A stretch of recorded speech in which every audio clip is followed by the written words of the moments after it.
7, 6.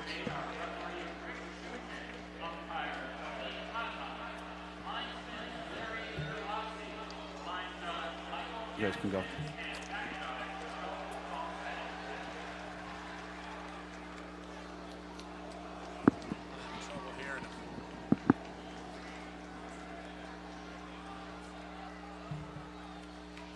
You guys can go.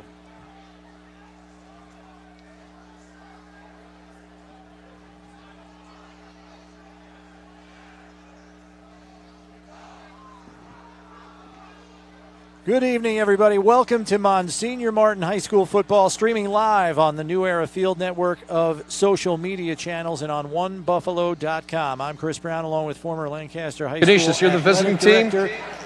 And longtime football This coach direct Len from Jankowicz Super Bowl 49. Vince Lombardi Trophy is heads. Phoenix Stadium is tails. What's your call? Tails. Tails. It is a tail. You've won the toss. Do you want the ball or you want to defer? We're going to receive.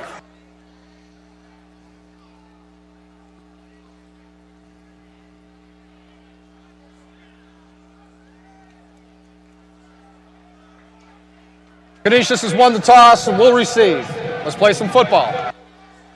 All right, so Canisius wins the toss. This is a rivalry game of sorts here, Coach. The 90th meeting between these two teams. Yeah, a record of 47, 39, and 3. Chris, throw out the record books. This is an emotional game. You can tell by the fans that have showed up here. Like you say, the St. Joe's band is here, keying it up.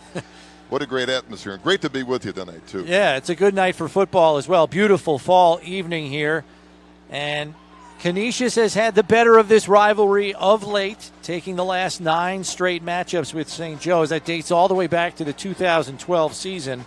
Their last meeting, however, was a tight one, tied at 14 going into the fourth quarter late last season when Joe Jamison scooped up a fumble, returned to 27 yards for what proved to be the game-winning touchdown in a 22-14 victory for the Crusaders.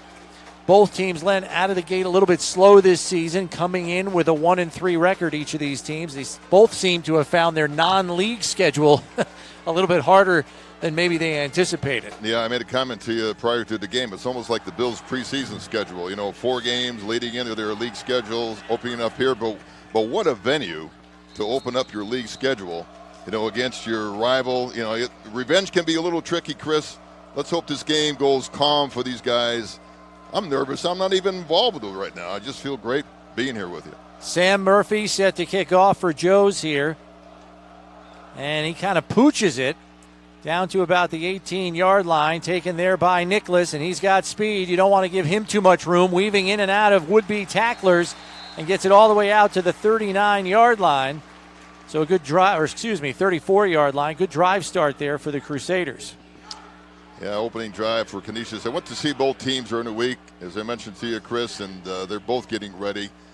They've had some injuries they have to recover from. We'll probably get into that throughout the game. But the starters that are there are keyed up for this contest. We're going to have a good one. So the Crusaders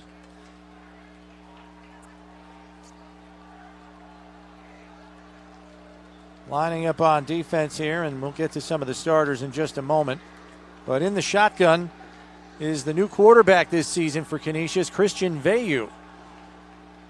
Out of Canada, junior, 6'3", 180. And goes with the read option, and the give is to Nicholas. Gets around the left corner, fighting through tacklers out to the 40-yard line. And, Coach, I know you and I were talking before the game. You do not want to give this kid, Joel Nicholas, the corner, because if you do, he could be gone.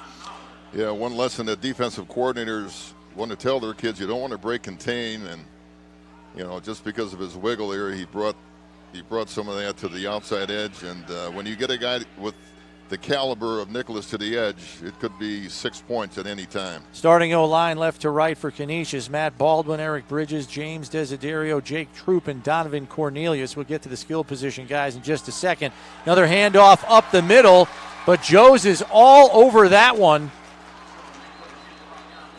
as he is brought down for a loss by the Marauders.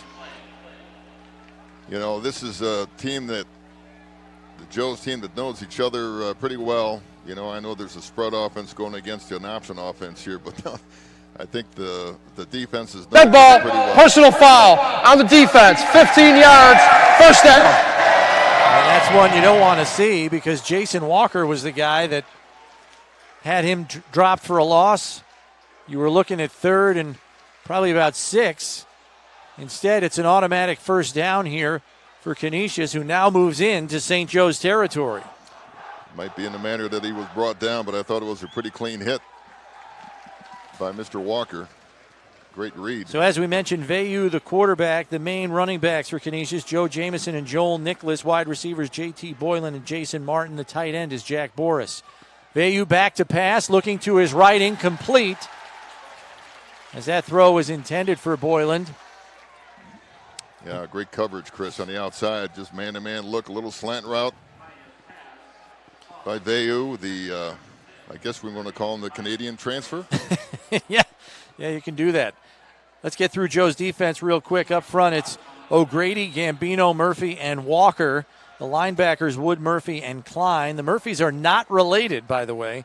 And in the back, it's Key-Michael Clark, Vincent LeMayo, Sam Klein, and Anthony McCarley, the safeties. McCarley, the other corner on the other side. Vayu in the shotgun, fakes the handoff, takes it to the left side. He's got a lot of running room down to the 30, the 20. They're not going to get him. In for the touchdown. 46 yards. Wow. They said he can throw the ball, Chris. He can run it. You know, a little read option that he took out the back gate. And we talked about break and contain. And not only did he break contain on the defensive end, but also shrugged off a lot of the defensive secondary in for 6 points. How about that for a start? Good blocking by the receivers as well, as Vandenberg is on for the extra point. Actually, it isn't Vandenberg. It's the backup kicker, Alex Seta Ducati, and it's up and good. Vandenberg, they were hoping, would at least be able to kick tonight. We were watching him in warm-ups, and he is their kicker, their prized kicker, their college-recruited kicker. Right. But he's got a hip injury, and I guess wasn't good enough to kick tonight. But Seta Ducati gets it up and through. So it's 7-0 Crusaders here, 10:34 left in the opening quarter. And I know you and I, Coach, were talking about what St. Joe's approach was going to be on offense tonight, and with that big offensive line, which I know you're very enthused about. We're expecting them to kind of go ground and pound here. Yeah, the Joe's offensive line, but we'll get into those guys too. I saw them up close this past winter through some of their workouts with Coach McNally. Had a clinic in Orchard Park, and those two people we'll be talking about, one of which, Tyler Doty and Cole Gambino, were just tremendous specimens for high school offensive linemen. I can't wait to see what they do on the offensive side of the ball at their league opening game here at New Era Field. But what a start for Canisius here. It's just they couldn't have started any better, you know. Great start for that quarterback. Yeah. My goodness. Micah Brown and Sam Klein back deep for St. Joe's. Another backup kicker here with Tristan Vandenberg out of the picture for Canisius. It's Jack Westermeyer, the wide receiver, who's going to handle kickoffs. Kick is up, but it's very short. Drops at the 22, scooped up there by Brown, weaving his way through traffic. Gets out to the left side. He's got an alley. Headed to the sideline. 50, 40, 35, and forced out of bounds at the 27-yard line, and there's a flag on top of it as well. That's one guy you don't want to kick to. You want to kick to the starting quarterback who's got great moves. You know, maybe Micah was kind of inspired too, because that option run that the aforementioned quarterback from Canisius took around his side broke for a TD. Maybe he wanted to give back a little bit, but you're right. Personal foul, horse collar tackle, half the distance. So a 50-yard return by Brown, plus another 15 on top of that. And this is going to be inside the red zone here. What a drive start for Joe's. We always talked about Michael Brown as being inspiring. Chris, how about taking that opening kickoff back to yeah, you're not kidding. Inside the red zone. What a great start for them. That'll put a charge in your offense for sure. as St. Joe's is going to spread the field here. Brown, the quarterback, in the shotgun. Fakes the jet sweep, going to take it over to the left side. He's going to run right behind that offensive line, and he's going to get 12 yards on the carry. There's a flag after the play, as there was a little extracurricular and maybe some taunting. It's going to be hard to see who this goes against, but that's Will McDonald, the right tackle, and one of his teammates is getting in his face, telling him to be quiet. It's a little jaw-jacking down there, Coach. Yeah, I think at 6'6", 320, he doesn't have to do any mouthing, that's for sure. Yeah, his play did the talking. Unsportsmanlike conduct on the offense. They gain a first down. It'll be 1st and 10 after enforcement. I'm sorry, Chris. By the way, McDonald was doing a great job just leading Mike up through that hole. All he had to do is just continue with maybe some extracurricular enthusiasm at game time here. Just it's too much for him to handle. So across the front, Joe's is Tyler Doty at left tackle, Ethan Brown, Alex Risen, Cole Gambino, and Will McDonald. We'll get to the skill position guys in a second as Joe spreads the field again. Brown in the shotgun. Takes the snap, looking to the right. Now goes over the middle and goes incomplete. Hard to tell if it was for Sam Klein or if it was for Vince LeMayo. It was right in between the two of them. Yeah, just a little combination run on the outside. I think if Micah could have that ball back, he'd like to maybe tuck it and run with his running ability and scrambling ability. He'll cause any defensive coordinator a headache. So Brown, the quarterback. The key running backs are David Morgan and Jimmy Scott. Keon Howard, the tight end. McCarley, Michael Clark, and Klein, the primary receivers. So 2nd and 10 here. Hyde with the give inside. And Jimmy Scott falling forward. This is a well-put-together freshman here, Coach. Jimmy Scott might be the best back on the team at 6'1". At 9th grade? Unbelievable. You know, when I talked to Derek about him, he said he's just a slashing back at 9th grade. He's just a big kid that likes to run the ball on the inside. You saw it right there. LeMayo and Klein out wide to the right. Clark out to the left. Quick inside handoff. And fighting for first down yardage and getting it is David Morgan. Gets down to about the 12-yard line, so that's going to bring up 1st and 10. Not 1st and goal just yet. You know, there's a little bit of that option built in there. There was the dive play right off the A gap, and boy, Morgan has a lot of yards for the Marauders this year, and you can see why he's a great inside runner, Chris. He just heads north and south quick. Great run. Brown under center now. Quick handoff inside. Another dive this time by Scott. Got about 2 on the play.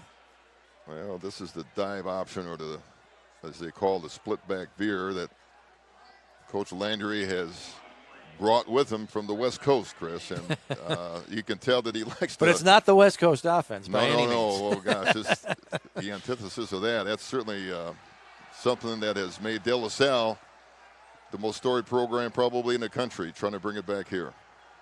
LeMayo out wide right. Klein out wide left. Timeout on the field.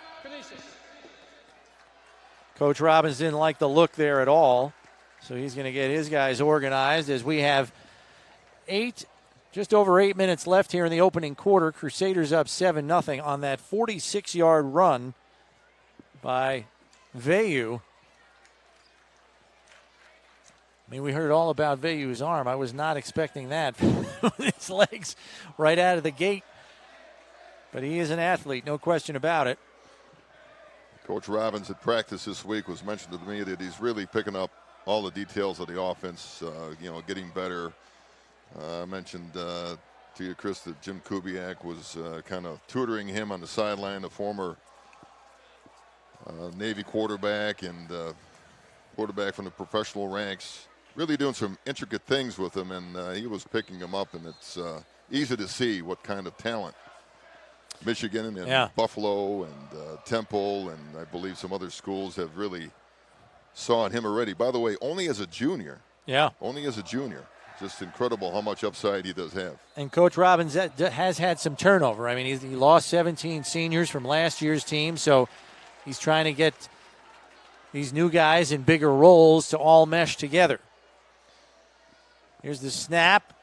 Early give by Brown over the left side now, and only about a yard there, so that's going to bring up 3rd and 7 from about the 9-yard line. No, they're going to mark it at the 10. No gain on the play.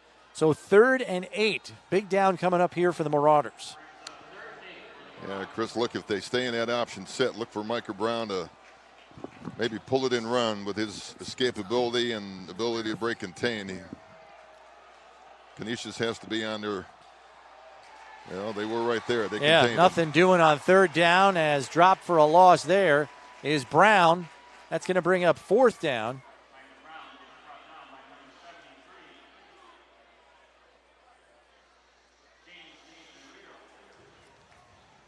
The one thing about the split back veer, Chris, is that the offensive line not only has to dominate the defense, they have to destroy the guy in front of them because that play hits so doggone quick with the option as a dovetail off it, but that dive back.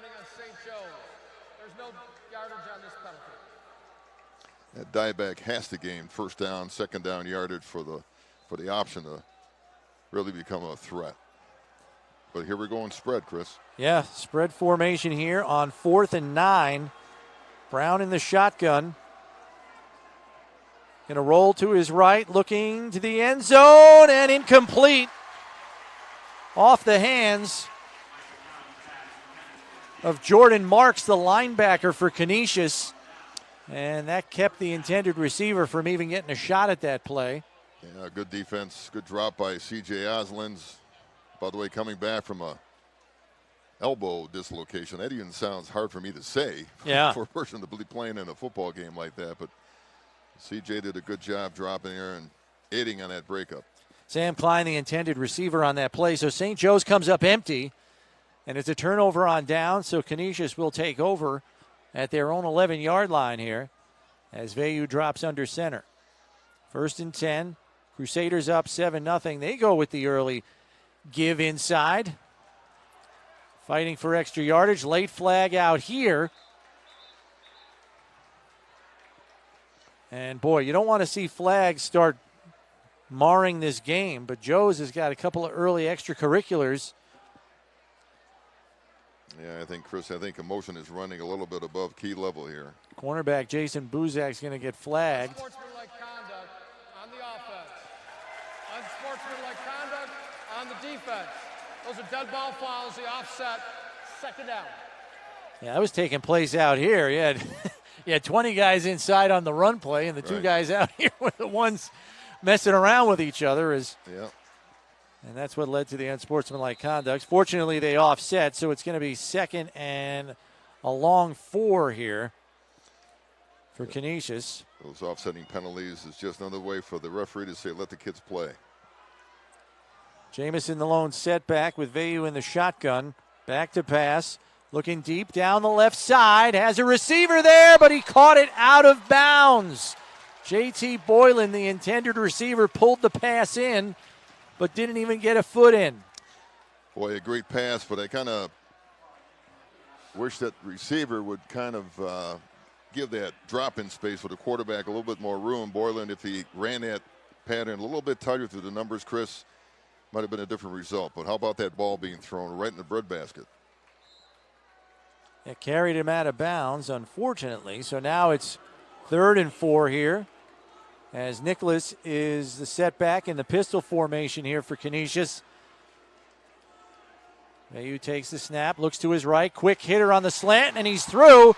Still running for extra yardage as Jamison breaks away from a tackle up over midfield. Finally hauled down at the 45-yard line. Boy, I tell you, defensive pressure coming just from that side, and almost the ideal play call, Chris. A little slant where the vacated spot was from that linebacker. Great gain, and wow, big plays. Quarterback is doing a pretty good job, not only reading coverage, but commanding the offense early in the game, Chris. Jamison is power and speed, and you saw it on that play. Got separation on the slant and then pulled away from two tacklers who looked like they had him wrapped up. Back to the pistol look here for the Crusaders. Handoff is to Nicholas. Good penetration there as Klein knifed into the backfield for the tackle, but there's a flag on the play.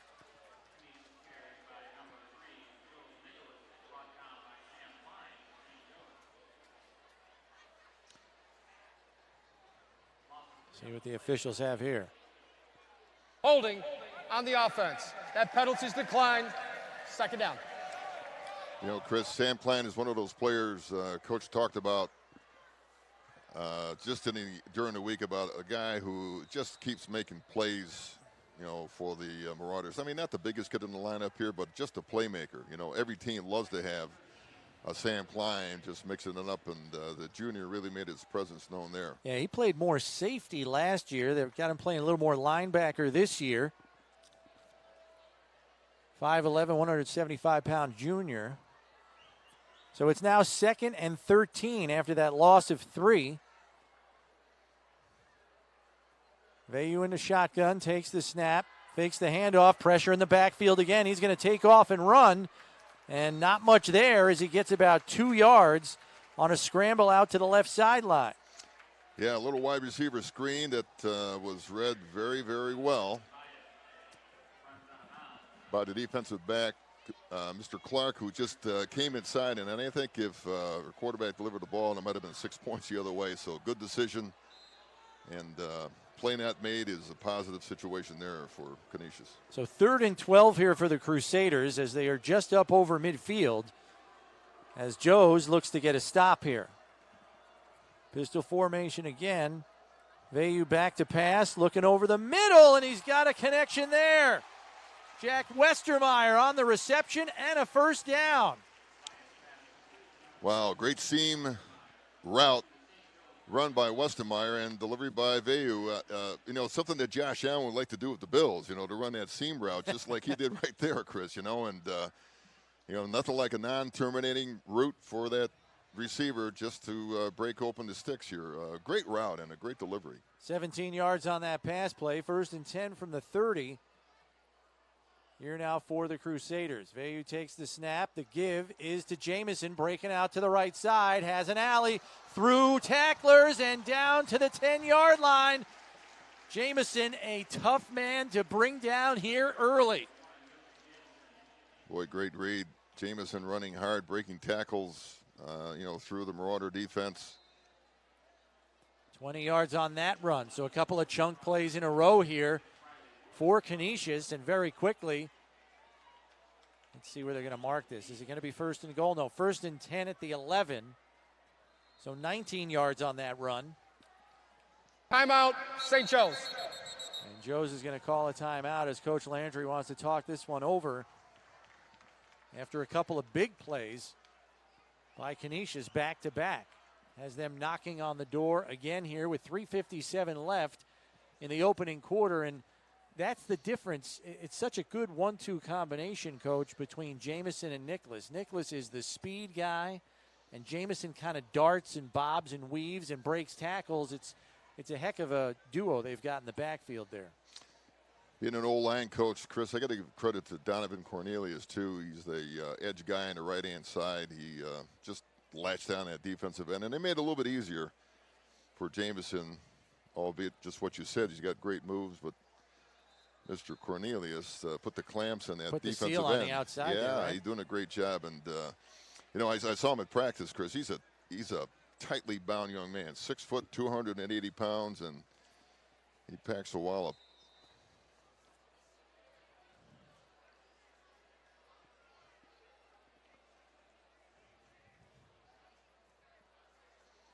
So here we go. 1st and 10 from the 11 for Canisius. The lone setback is Jamison. Vayu in the shotgun, and now we got flags again here. I think we might have. Too many men on the field? Yeah, What do we got? defensively. Defense, 12 men on the field. 5 yards, still first down.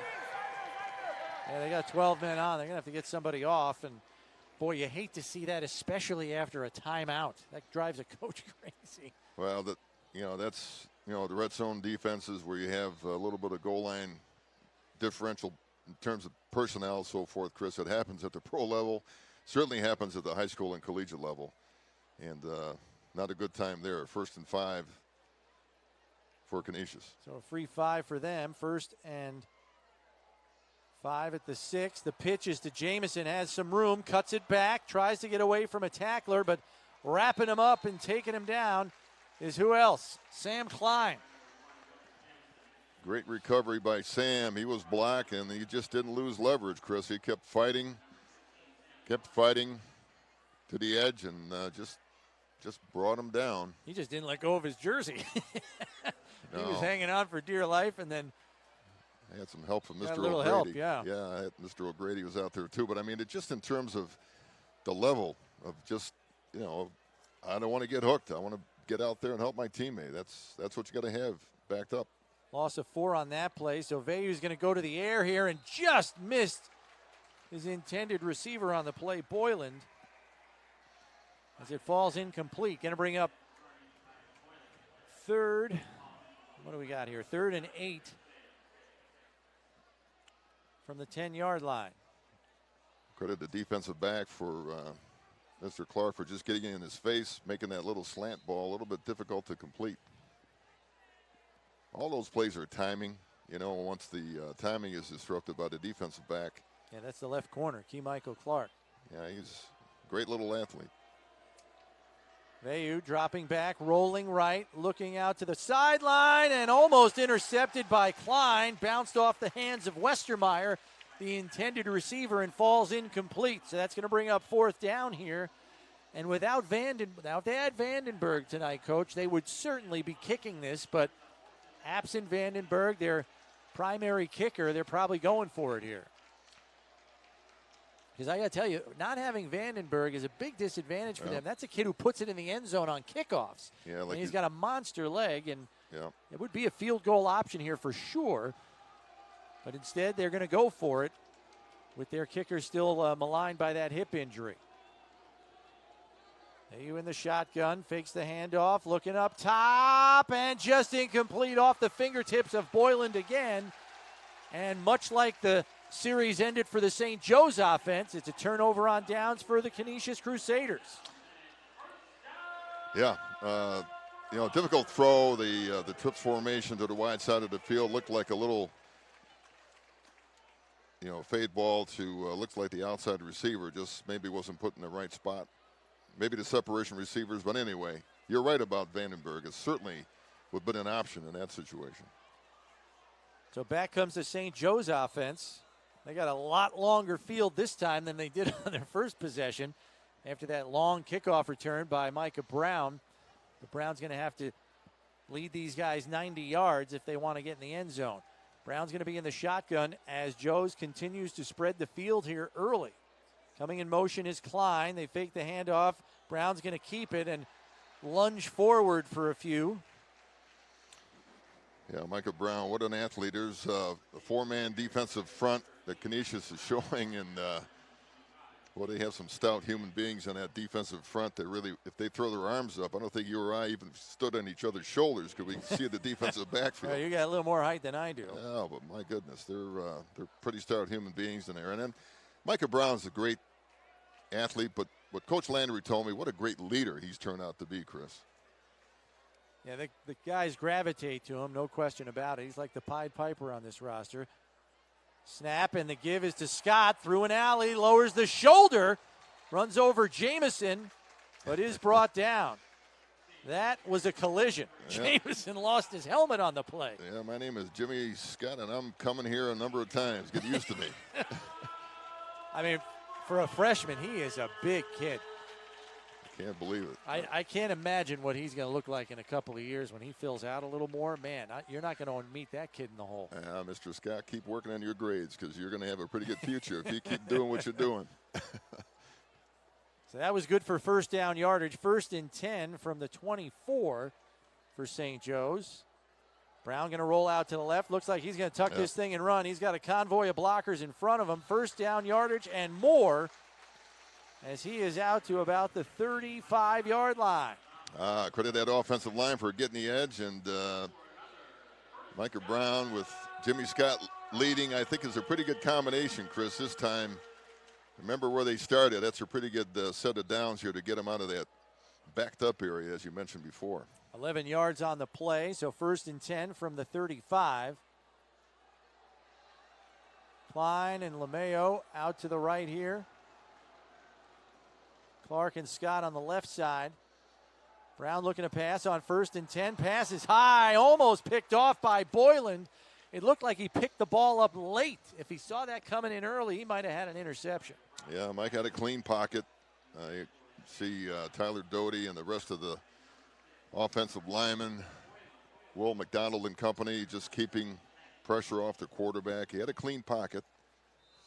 Overthrew it a little bit here, but that's pays dividends when that quarterback can not have pressure on him, certainly when he wants to throw, and that was a throwing down. Just over a minute left here in the opening quarter. Canisius up 7-0. 2nd and 10 from the 35 for St. Joe's. Scott the lone setback with Brown. He's going to take the handoff right up the gut, and he's got another 11 yards, and if Joel Nicholas doesn't make that tackle, Scott might still be running. Boy, talk about a north-south runner, and that's Jimmy Scott as a 9th grader. Timeout, Canisius. Canisius calls timeout here with 1:09 left in the quarter. And Coach Robbins might want to get something fixed there. Some of those inside holes are opening up awfully easy for St. Joe's here on the last couple of plays.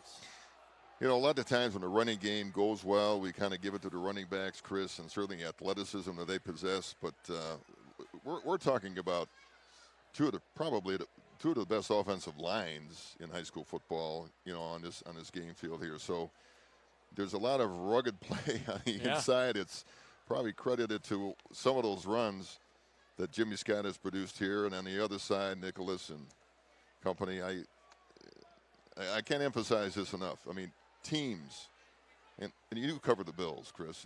They're made from inside out. They are not made from the glamour and glitz, you know, positions that everybody wants to see in football. They are made by those guys that really put their hand in the dirt or in AstroTurf, whatever, and do their job. St. Joe's offensive line averages 279 pounds, so there's certainly a lot of beef to open up some holes up front. 1st and 10. Brown in the shotgun. Read option keeper. Going to take it around the right side. Look the out. wide side of the field. Down to the 40, the 30, the 20. Tries to cut it back, but is thrown out of bounds by Nicholas. There is a flag on the play back at midfield. We'll see if there's a holding call. Yeah, I think we had a little holding call. Wide receiver on the outside. Just stayed too long on the outside. If I can give any kind of advice to the receiver, make sure your outside hand is not visibly on cloth if that official is close by. Block in the back on the offense. 10 yards from the spot of the foul. Repeat, 1st down. Can't say I'm terribly surprised to see Brown take advantage of the wide side of the field there, coming from the left hash on the read option keeper. He knows he can get that corner.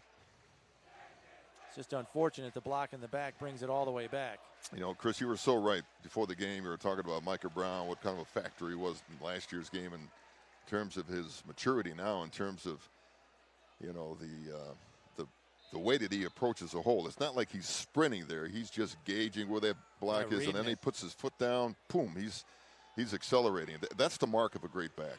And that's why he's good as a returner, too, because he kind of bides his time, and then as soon as he sees the hole, bang, he hits it. Yeah. There's no doubt. So we got 1st and 15 after the penalty from St. Joe's own 40-yard line. Scott the lone setback next to Brown. Fakes the pitch. Takes it up inside. There's a fumble. Recovered by Canisius. Joel Nicholas was Johnny on the spot and jumped on the football. It's Crusaders ball in St. Joe's territory with 23 seconds left in the quarter. Oh, I know that you'd like to have that one back. Jimmy Scott wished he could have had that one back. Jimmy thought he had the corner, and maybe he was in the middle of maybe pitching that thing out, but it might have been too late, and the ball's on the ground. Those turnovers are tough after what they did with the ball prior to. So we flip it around again. A great drive start for Canisius here. And the guy who recovered the fumble is going to be in the backfield with Vayu here, as Nicholas is the lone setback in the pistol. Here's the snap, and the give is to Nicholas, right up the middle, spinning off a tackle, fighting for extra yardage, and knocked down there at the 39 after a gain of 3. How about that turn for an option offense? Canisius is giving right back to St. Joe's here. A little dive option by Vayu, and looks like that is going to be the last play of the opening quarter here. wow. That's the end of the first quarter. So after 1 quarter of play, Canisius up a touchdown, threatening again here with good field position. Both teams had a chance deep in the opponent's territory, but both teams go turnover on downs as they can't reach the end zone. And now St. Joe's, with the first turnover of the game, has given an extra possession to Canisius here. Passing yards after 1 quarter of play, 56 yards for Canisius. St. Joe's does not have a completion through the air yet. Rushing yards pretty even, though. Canisius 61, St. Joe's 52. And both teams with a handful of first downs here through the first quarter, as it has been pretty even. You know, both coaches got to be satisfied. I mean, you're getting great effort, great enthusiasm, good toughness. Aside from that little turnover that they'd like to have back, both teams playing it pretty even, Chris. Jimmy Scott, the leading rusher for Joe's, with 4 carries for 26 yards. Vayu, the obvious leader in the rushing category for Canisius after that 46-yard touchdown run. Jamison with 1 catch for 38 yards is the leading receiver for the Crusaders, as they will have 2nd and 7 here to open the second quarter from the St. Joe's 39-yard line.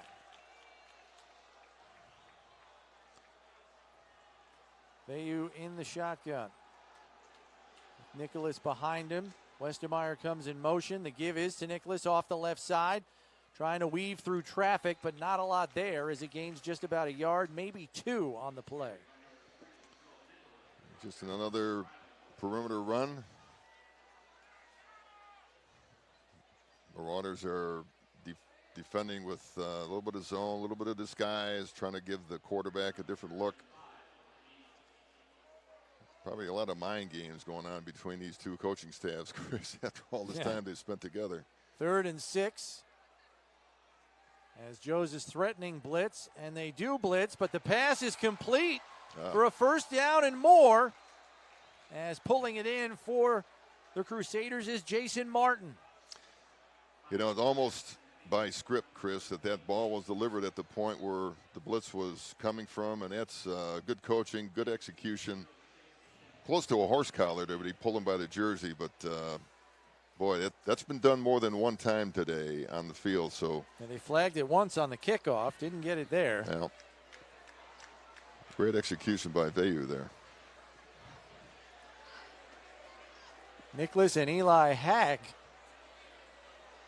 in the backfield for Canisius here as Vayu goes under center. The give is to the up man, Nicholas, who's going to try to fight forward for some yardage here on first down. Looks like he got 2 on the play. Little run blitz situation. Maybe they jumped off sides. We'll find out. Yeah, there is a flag. Legal formation on the offense. 5 yards. Repeat first down. That'll back Canisius up to about the 20. You know, it's early in the game, Chris, but kind of a critical series of downs for Canisius to maybe go up 2 scores on the Marauders early in a football game. You know, a momentum shift by the fumble. If they can stop them from being in the end zone here, might give them some, you know, some juice. And maybe that's what St. Joe's needs here. Let's see what happens. They need a play, that's for sure. 1st and 15 from the Joe's 21 for Canisius. Vayu takes the snap, looks to his right, and almost intercepted by Michael Clark. Great breakup. The intended receiver there was Boyland.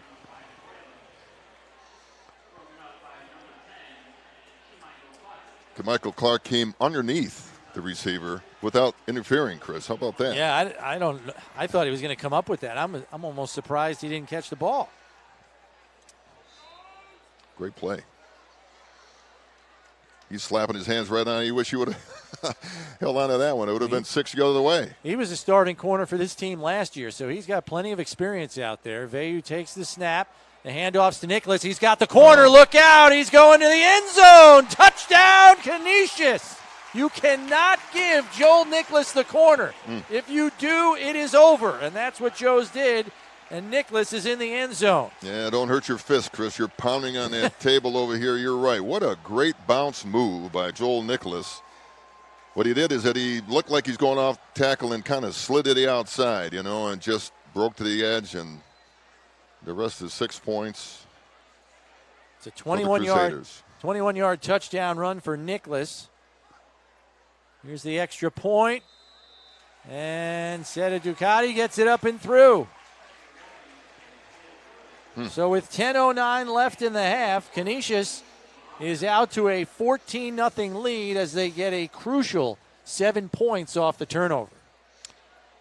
If people at home can replay this a little bit later on, I think for the defensive players here is that when he broke inside and bounced to the outside, the runner helped himself out, because what it does to the defense is that it gives him a wrong trajectory of where his hit is, and then when he slides outside, all he has to do is break one tackle, because most of the interference is back inside because they thought, Chris, he's going inside. Yeah. But he went outside and slit a la, LaShawn McCoy does that a number of times. It's like when you said, when he bounces it fast. And that's why Nicholas is such an effective runner, because if you give him the corner, he's really hard to run down, especially if you don't have the angle. Yeah. And they didn't have the angle, and that play was over. You could see it right away.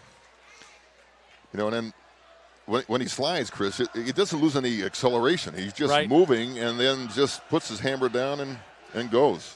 Micah Brown does the same thing for Yes. the Marauders, So, all right, here we go. So here's the kickoff by Canisius. It's a pooch kick. They kick it short because they don't want to give it to Micah Brown again. Ooh. And they're fumbling with the ball. It's still loose. Does Canisius get it off the kickoff, or is it Joe's ball? No, it belongs to Canisius. Is that what I saw from the ref? Yes, it is Wow. Canisius football. Oof. That's a rough mistake there by Joe's. They've just got to fall on that thing. Yeah, you just have to fall on rather than trying to pick it up, because bad things happen. I believe that's what's going on, I think. Yeah, it was Keon Howard that was trying to pick the ball up once, twice, and 3 times, and he never got it. What are they saying now? Did they say Joe's has the football? I'm not sure. Veyu's out there right now. He doesn't play much defense. Yeah. I swore I saw the head official signal Canisius football. All right, Veyu took the ball off. He's going back to the sideline. Looks like it's Now the head of referee is saying no. Joe's did recover the ball. Okay. All right. There was a lot of traffic in there. I did not have a look at it, but I swear the head official said I'm with you, Chris. Canisius ball, and he's changed his mind. Maybe he just had which team was going which way backwards, because it is second quarter here. Well, at least the officials know what's going on. They All just right, have to let us know. Well, yeah, just give us a sign, fella. So Joe's will have the ball, and boy, you want to talk about dodging a bullet. They certainly did that there. 1st and 10 from the 22 for Joe's as Micah Brown's in the shotgun with a running back on either side of him. And the handoff is to Scott. Good pursuit from the backside by Nicholas, who takes him down from behind. Number of different formations, Chris, that Joe's is employing against Canisius, and still with the flair of the veer option. Coach Landry says that the empty back formation is just to keep teams honest, because they know that they can load up against those close-in formations here. But another big series of downs for the Marauders to get it out of their own area. Gain of 2 on that play, so 2nd and 8. Morgan to Brown's left, Scott to his right. The give now to Morgan. Scott trying to block, looking for an angle outside. He gets the corner, but he's met there. Some helmet-to-helmet contact, and the flags fly as players fly out of bounds. Well, I know one person that played crucial on that one was J.T. Boylan. Just extended the contain in that thing and just forced the whole play to the sideline, because, Chris, Never in my experience has a sideline ever missed a tackle. Personal foul, helmet contact on the defense. Yeah. 15-yard penalty, first down. As soon as I saw that helmet contact, Yep. I saw the flag go up. End I of the figured run. that's what it was for. So they're going to march off 15 here for the Marauders, and it's a first down at the 41-yard line. And they're not going to look a gift horse in the mouth on that one.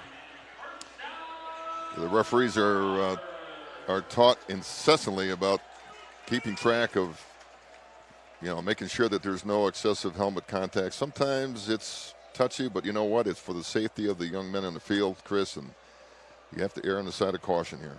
Just under 9 minutes to go in this first half. St. Joe's on the move here. 1st and 10 from their own 41. Klein, the motion man. Brown fakes that, and the D-line was not fooled at all. They drop him behind the line of scrimmage for a loss of 1. Great interior line play, and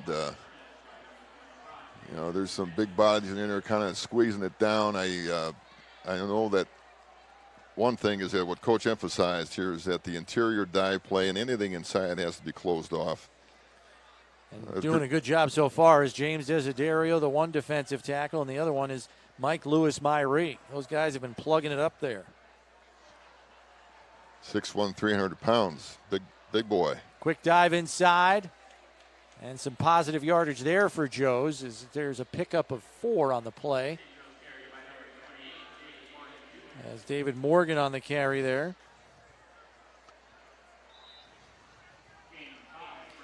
And they give him 5 on the play. So, I think he only got 4 because it looks like 3rd and 6 to me. Looking at the sticks here, they say 3rd and 5 on the scoreboard.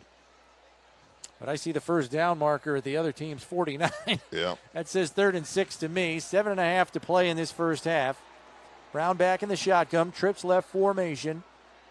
He's going to roll to his left, looking for a receiver, finds a target as it's complete to Klein for a first down and more to the Crusaders' 43. Here he is showing up again, Sam Klein, when you least expect it, contributes, and I see Vandenberg still gutting it out, big number 25 for the Crusaders. Yeah, he's out there on the defensive side of the ball. He's hanging in there. Chris, got to give him credit in these rivalry games. He's laying it on the line. I know he's hurting a little bit here, but he's, what a big frame.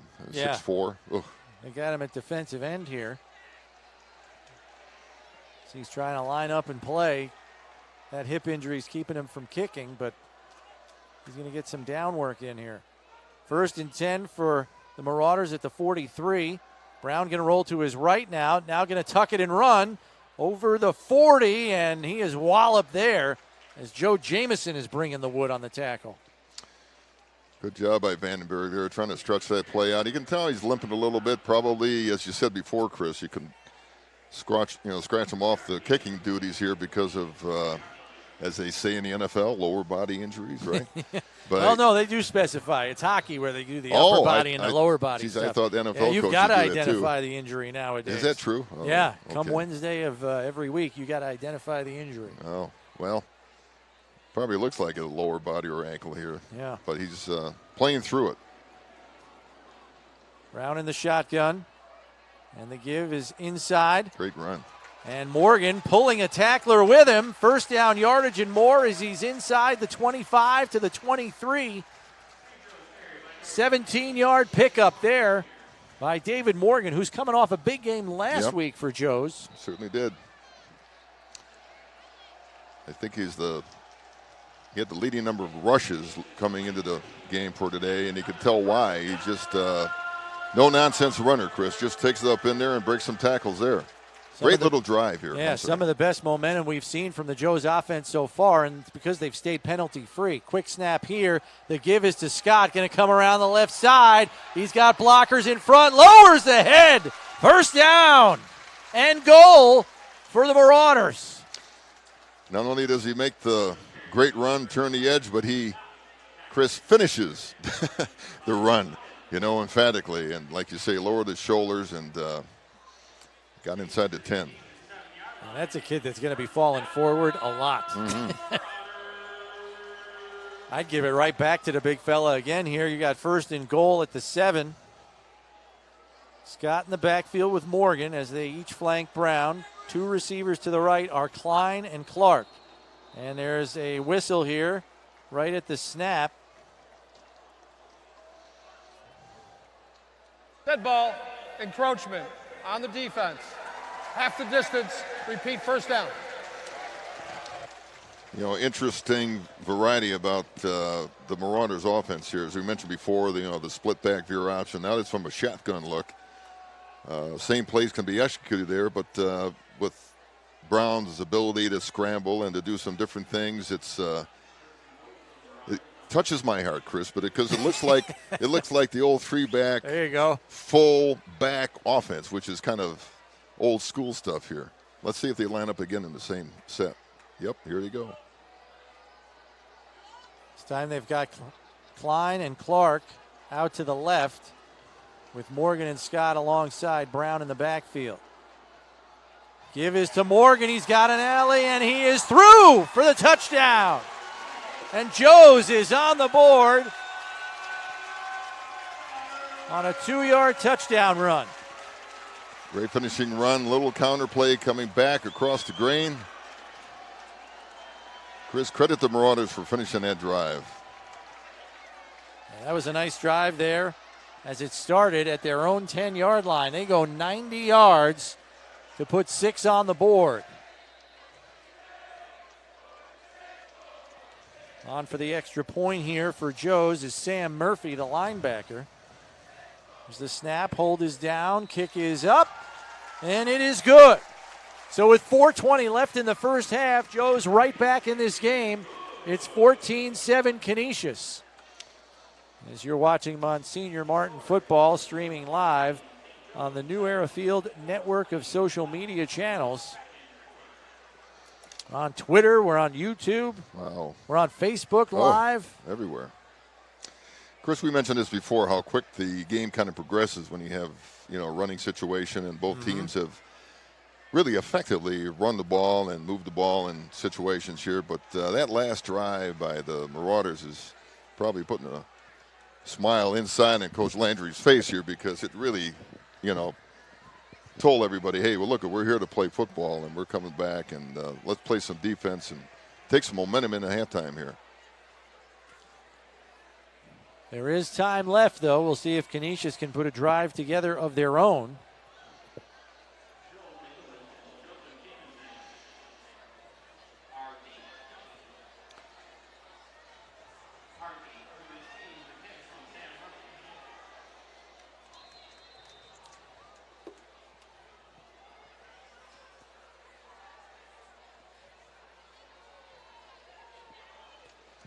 Kick is away. It's down to the 29. Fielded there. There's a big hole up the middle.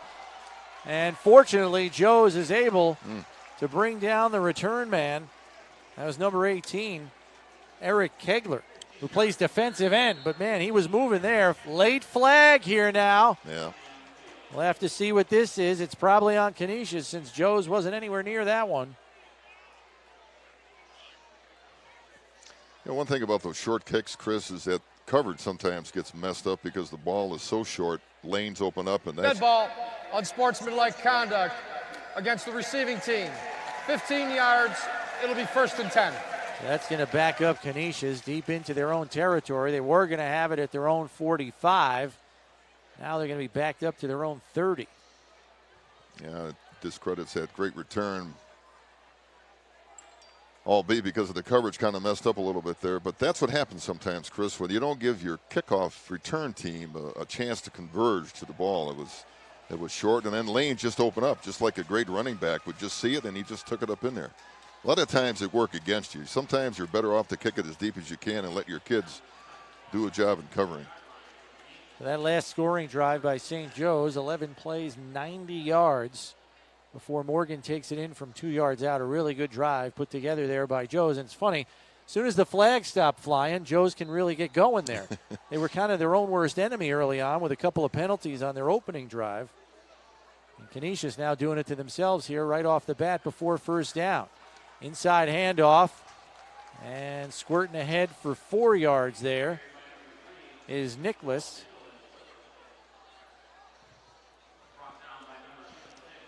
And both teams, Chris, as you mentioned, have a very, very credible backfield. Can break it in any moment. Different styles, albeit, but both backfields are capable of breaking big, long runs. So here's Vayu in the shotgun again. Jamison behind him. And the handoff goes to Jamison right up the middle, through a hole. Look out. Klein there to make his tackle. Yeah. I don't think it's been anybody but Sam Klein on defense for St. Joe's. He seems to be making every tackle out there. Another flag on the play, though. We'll see if this is coming back.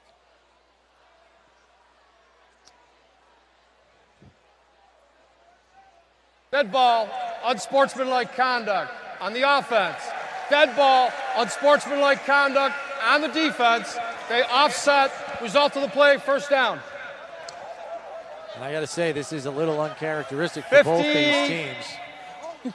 Yeah. I mean, this isn't the first time we've seen offsetting unsportsmanlike conduct fouls. We know the rivalry gets the best of guys' emotions at times, but these are two coaches that like to keep their teams in check, and for the most part they do. But Coach, emotions running high tonight here. I know. We're not unsportsmanlike to each other. Can't they take our little example here? My goodness. Just play football, guys. Play football. So it's 1st and 10 at midfield here. Vayu with the pitch to Jamison. Has the corner, but there's going to be a flag here for holding. Couple of flags. Sam Klein had his hands up in the air saying, hey, can he get this guy off my jersey? Yeah, O'Grady, I think, was held in that play. I probably don't have a chance for replaying or knowing what's going on, but it looked like the defensive end was held a bit. And when that jersey's extended and reached out and stretched out, Chris, there's only one consequence, and that's holding from the point of the foul. And it looked like Grant Taylor was an offender for Canisius there, and there might have been another one downfield as well. We'll wait for the call from the officials here. Holding on the offense. 10 yards, repeat, first down. You know, this is my plea to the officials group of New York State or whatever, Chris. This is the problem I have with holding calls in high school. It's not from the line of scrimmage. It's a spot foul. So sometimes these linemen who might be dropping back 6 yards get accused of holding. Well, then it's a 16-yard penalty. And sometimes for a high school team, it's tough to overcome that 16 yards. That's a crippling So, penalty. look, if anybody listens to this broadcast, please tell your local congressman to please vote against the holding penalty at a spot foul. Please, from the line of scrimmage only. All right, that's all I'll say about it tonight, Chris. That's it. I'm done. So 1st and 20 from the 40 now for Canisius. The handoff goes to Nicholas, gets away from a tackler in the backfield, and somehow gets a gain out of that. He was left for dead in the backfield and made something out of nothing there as he gains 3 on the play.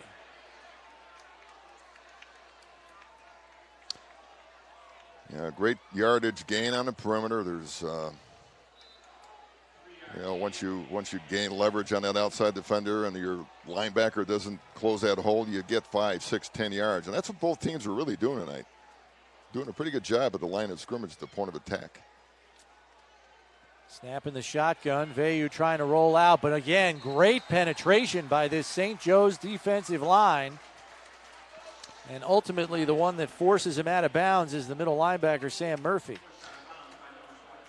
Well, the player you pointed out before, Chris, that 6'8", 240-pound junior, Greg Poland, did a pretty good job of slowing up the quarterback from turning around. And how about trying to throw over that defensive end when he sticks his hands up in the air? I mean, you may have to sidearm it. Oh, Get it around him. No way can you throw through him. So that brings up 3rd down and 19 after a loss of 2 on that play. Vayu back to pass, deep down the left side, and over his head and incomplete. And good no call. Yep. Boy, you want to tell J.T. Boylan to just keep running. Mm-hmm. He turned to look for the ball, and it actually slowed him down. If he Right. just kept running, he might have still been running with the football. If there's any professional players watching that play, both heads were turned back towards the ball, which means you're contesting for the football, which means referees made a good call. It's just if there's any kind of collisions going on, it's just part of the play. Good play. Yeah, Jason Buzak in coverage there for the Marauders. And so Canisius is going to have to punt this away with 2:25 left. Ooh. High snap, barely got the kick away. Down and bounces at the 30. And Canisius will down it there as it takes a St. Joe's bounce back out to the 33. So 1st and 10 at the 33 for St. Joe's. 2-minute drill time here, Coach. Boy, Sam Murphy was just a step away from making this into a 7-point game by just blocking that ball and picking it up himself. He wished he just had one extra step because he's awful close to blocking that punt. So a chance here for Joe's to knot the score up at 14 with a touchdown drive. 2:16 left and a timeout in their pocket.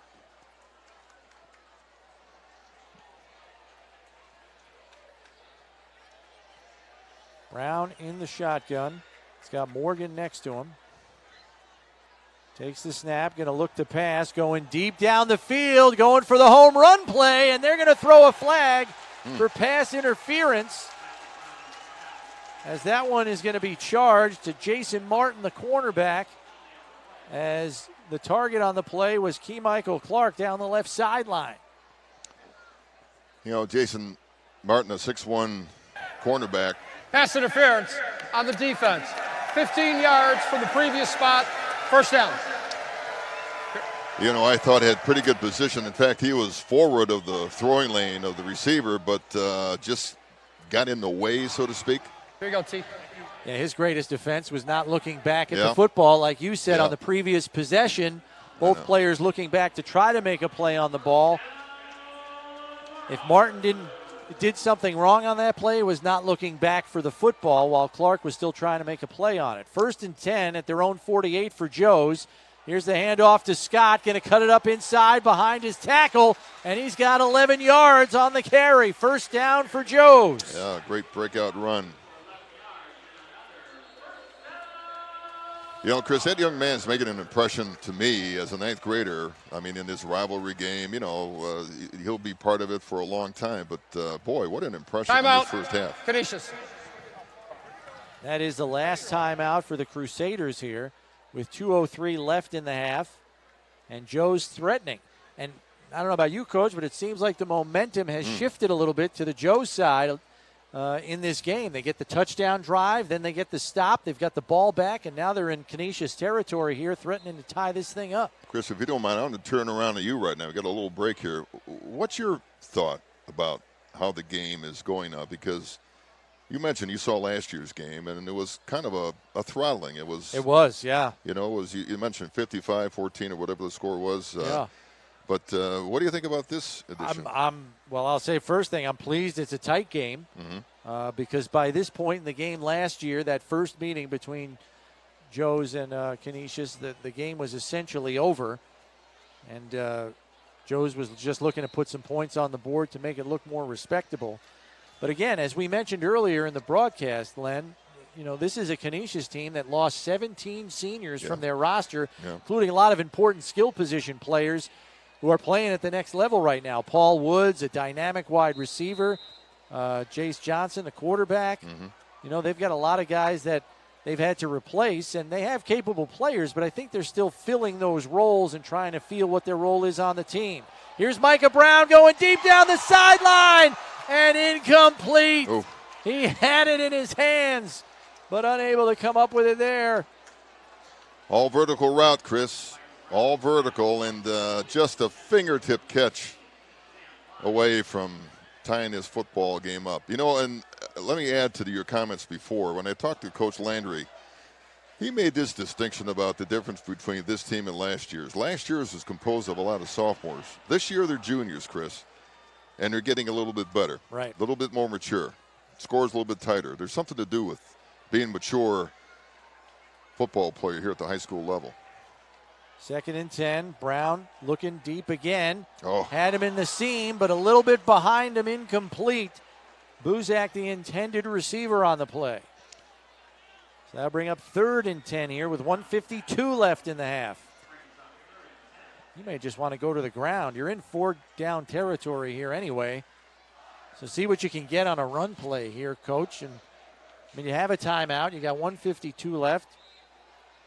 run a play here. If you get a first down on the ground, the clock stops anyway. Yeah, Jason Buzak ran that play just where you wanted it, and found grass or found empty turf. Ball was delivered. He might be still running. Morgan next to Brown in the backfield. Takes the snap, back to pass again.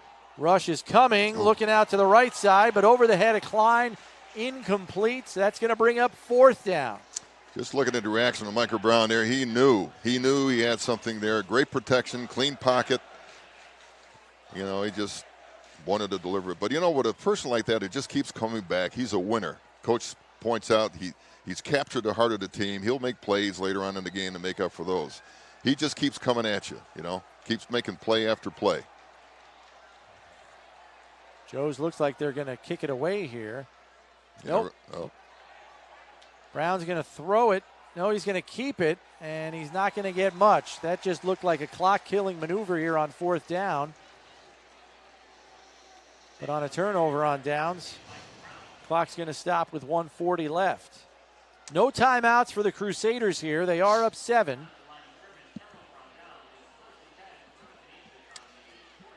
You know, I mentioned about Micah Brown before. You know, the play doesn't, I always mention to kids, the play doesn't care who makes it, just keep showing up, and he will, Chris. I mean, he's the kind of player who's got all athleticism. And as you mentioned before, last year he made plays in this game. I'm sure that's weighing on him right now, even though, you know, revenge is a tricky motivational force here. You know, look for him later in the second half or in the second half to become a factor into this game too. But let's see what happens here. So an opportunity for Canisius, up 14-7, 1:40 left. First down on their own 41. Vayu back to pass, now going to tuck it and run.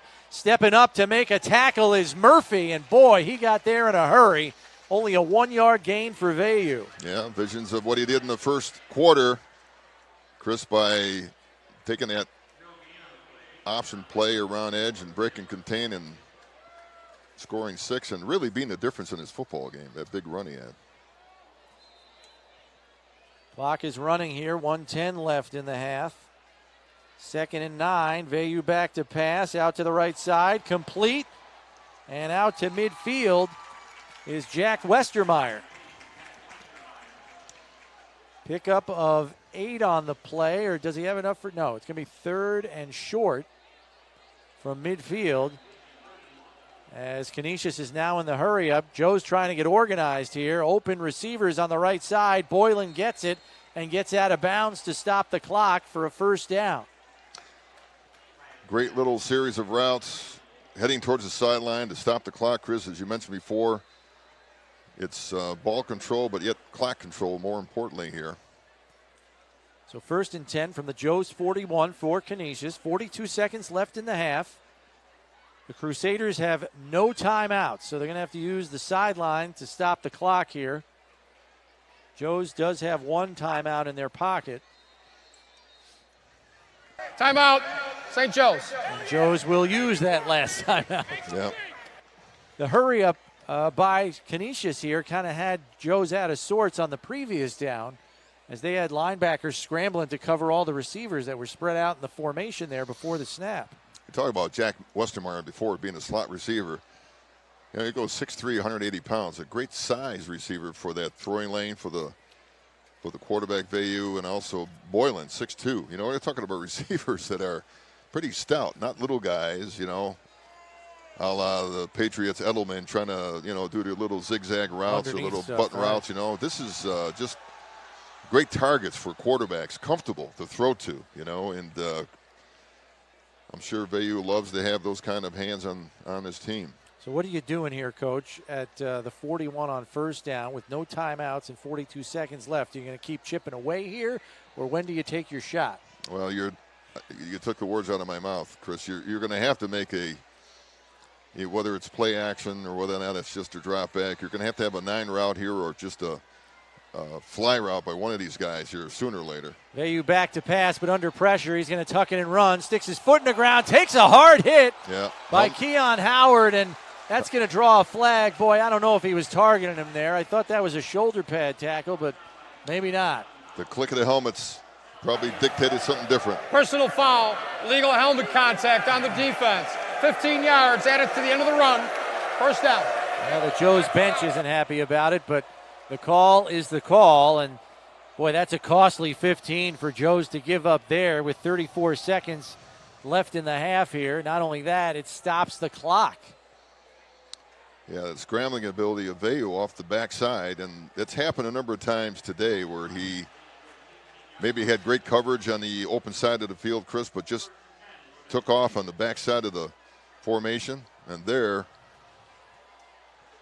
scrambled for a few yards. Canisius in the pistol. Nicholas the lone setback going to the end zone and into the hands for the touchdown is number 13, Jason Martin. He gets called for PI down here on one end, but at the other end he makes up for it and more with the touchdown reception. An 18-yard touchdown catch. Perfectly thrown ball by Veyu. Single coverage. Safety can't get over because of the trips formation to the wide side of the field, Chris. Could have been scripted better. So the isolation play works for Canisius, and they put a valuable 6 on the board. We'll see if they can get a 7th. Oh. Extra point is no good as the snap was low, and I don't know if the holder got the ball up even for the kicker, Seta Ducati. So the extra point fails, but it's a valuable 6 points there. Yeah, I'll say. As Veyu moves the offense down the field and drops it in the bucket. All you need is 1 foot, Chris. You don't need 2. All you need is just a little toe tap in the blue carpet. That was great ball location, though, to Martin on the touchdown pass by Veyu. Boy, terrific. Yeah, just, perfection in practice, Chris. Perfection in the football game. So 20-7 the lead now for Canisius. There's still 28 seconds left on the clock here. We remember the return that Micah Brown had at the opening of this game. I doubt that Canisius is going to kick to him again because they pooched it the last time. I would expect the same this time. But we'll see if St. Joe's has anything up their sleeve on this kick return. Well, Chris, Mr. Veyu has been part of a couple of touchdown plays, certainly one that he ran on and one that he threw. He's making a very nice first-time appearance in this game. He's 5 of 13 for 115 yards and a passing touchdown. He's also run for a touchdown. So a pretty big first half for the Canisius QB. People in Canada are saying, that's my boy. Line drive kick is going to go all the way through the back of the end zone. The only good news for St. Joe's is no time comes off the clock, as they will get set up at their own 20-yard line here. That's a great driving kick that you'd probably do on Thanksgiving morning in the backyard. That went right or through. On a windy day. Yes, Keep it down and just drive it. You bet. Mr. Vandenberg probably thanked him. That's right. So 1st and 10 from their own 20. We'll see if St. Joe's will try to put some points on the board. By the spread formation, it looks like they're going to try to do just that. Micah Brown might try to air it out here. Now he's going to hand it to Jimmy Scott. He's going to cut it up inside, falls forward for a gain of 4. But with no timeouts, the clock is going to run here, 18 seconds and counting. Mm-hmm. See if they have a chance to run one more play, maybe chuck it down the field. I don't know if they're going to get it off in time. They're waiting on a play from the sidelines. 8 seconds, 7, 6. They may just head to the locker room here. They are not going to get the play off. So that'll do it for the first half of action. Canisius with a big touchdown just before the half. It's put them up 13 at the break. Canisius 20 and St. Joe's 7. As you are watching Monsignor Martin football, streaming live on the New Era Field network of social media channels and on onebuffalo.com. We are on New Era Field's Facebook Live page. We are on their Twitter page. And we are also on their Facebook page. But we are going to throw it to break here at halftime, where the score is 20-7 in favor of Canisius. Chris Brown and Len Jankowicz with you. We'll be back after this.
Welcome back to New Era Field. Chris Brown, Len Jankowitz with you from Monsignor Martin High School football as the Canisius Crusaders lead the St. Joe's Marauders by a score of 20-7 at the half. Third quarter action about to get underway. And, Coach, you think it's going to be a battle of the quarterbacks here in the second half? Well, I kind of think the first half was the prominence of big plays by both, and if it keeps up the way it's going, Chris, I kind of lean on those quarterbacks to bring you back to play.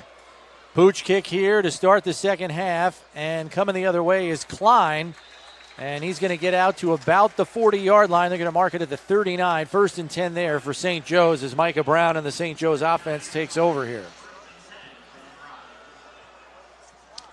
Well, the opening drive means a lot. Halftime adjustments, Chris, I've been there a number of times. You want to do what's been working, correct the stuff that hasn't. And here's the big thing, Chris. Strike out the turnovers. They'll kill you. Well, St. Joe's has 114 yards on the ground and just 12 through the air. At least that's what their stats were at the half here. We'll see if that changes or it stays the same. The give is to Morgan, running behind that offensive lineman, Doty. And they get 8 yards on the play. There's an emphatic run right there. Boy, they should just keep doing that. Get behind 77 and go. Pancake City. No question. No question. Jordan Marks doing a pretty good job collapsing that right side with the Canisius defense. He wants to take away that dive play, but running back got out the back door, Chris.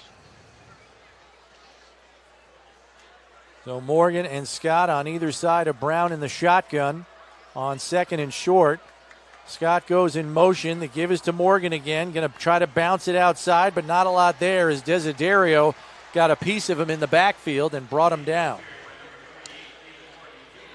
Yeah, anytime you have defensive penetration, credit the defensive lineman for just pushing the offensive line of scrimmage backwards. Yeah, Desiderio 73, the 6 foot, 285-pound senior, knifed inside and got Morgan's shoe top, and that was enough to slow him up before help arrived. So it brings up third and about 2.5 here for Joe's, and this is a key third down. They want to keep this drive going. They don't want to turn it back to Canisius right away. Brown going to keep it, try to get the edge, has Scott in front of him, has the first down, cuts it inside, still on his feet, cutting back, and look who gets him. Desiderio right in pursuit. That's a hustle play for the big fella. Yeah, Micah Brown, what a great play here. He broke about 3 or 4 tackles. And Desiderio, how about his effort?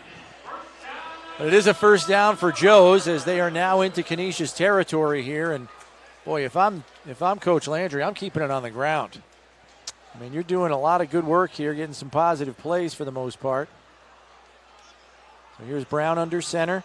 They're going to give it on the quick dive play up the middle as Morgan gets about 6. Positive yardage, Chris. It's, the dive play is, high school terminology, is a gash play, right up the middle where defenses are supposedly strongest. And then when you get 5 or 6 yards, that's great opening down yardage. Donovan Cornelius on the tackle. So second and about 5. He got 5 yards on that play. Brown under center again. And this time, Brown's going to keep it, fake the dive. He's right up the middle and into the secondary and dragging tacklers down to the 17-yard line. What a run by Brown. Well, Chris, a little bit of De La Salle here, a little bit of dive option football, and pulled it. Micah Brown is, as we mentioned, quarterback makes a difference here. By the way, that was almost like a little run blitz. And Micah took it outside and boy, what a great opening drive. It was a good decision by him because he saw that run blitz coming because they're expecting the dive again, and he fakes the dive and keeps it himself. That was a good decision there by the QB. And by the way, it's got to be super quick. That thing hits quick. First and 10, and this time Brown gives it to Scott, eluding tacklers, getting down to the 1-yard line. Get out of my way. My name is Jimmy Scott, remember? What a run. What a run. 16 yards on the play, sets up first and goal. And I was surprised they didn't do this at the end of the first half, Coach, because, they're down under 2 minutes to play, and they went throw. and they end up turning it over on downs, and Canisius gets a huge touchdown at the end of the half. I think St. Joe's can make a lot of money doing this all second half. Those big uglies up front, they are moving that line. You know, Mom, he didn't mean that now. Those are great-looking sons you have over here. That's a compliment in football. Yes, it is. Here's Brown on the keeper, leaps into the end zone. Touchdown, Marauders. Great drive, Chris, and a penalty. And a little flag here. Yeah. So we'll see what happens here. This might be a post-play infraction that might be assessed later. We'll have to see what the call is.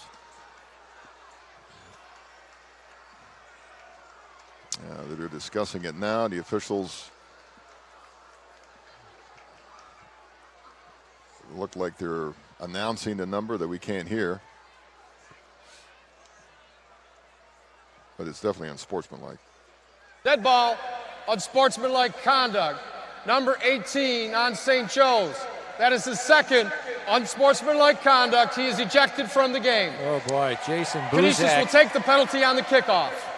Yeah, Jason Buzak, a wide receiver and starting corner for St. Joe's, is now out of the game. And this is what I mentioned before. You know, these penalties not only affect you here, but again, in succeeding games, Chris, there might be a consequence here. So there's no call for that. It's a bit of unselfishness. You really got to control your emotions. I know it's tough, it's difficult, but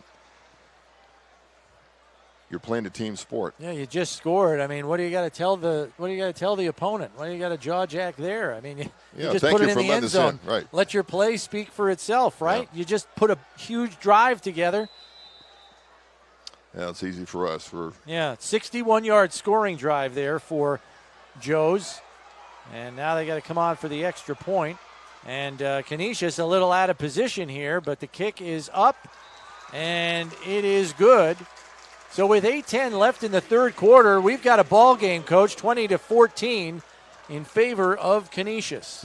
You know, in some avenues, coaches might say the game is run and stop the run, you know, and nowadays in the fledgling air offenses of college and pros right now, we kind of put the emphasis on a quarterback, defensive back play, and wide receivers. It's kind of refreshing for me, Chris, not only to be with you, but also to be here seeing this kind of ground attack and both teams really governing the outcome of this football game right now.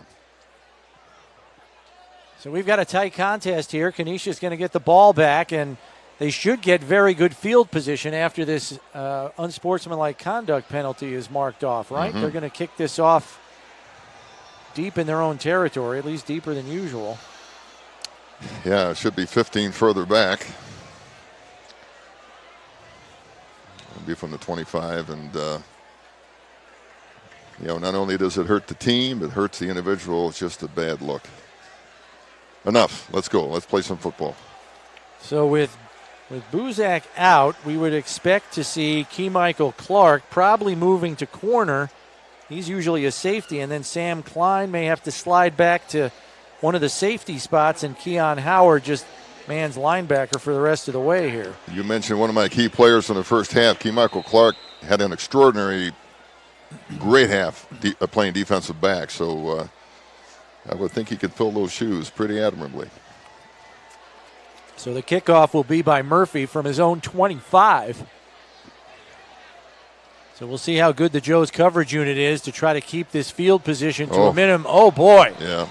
They just tried a squib kick and fielding it off the short hop.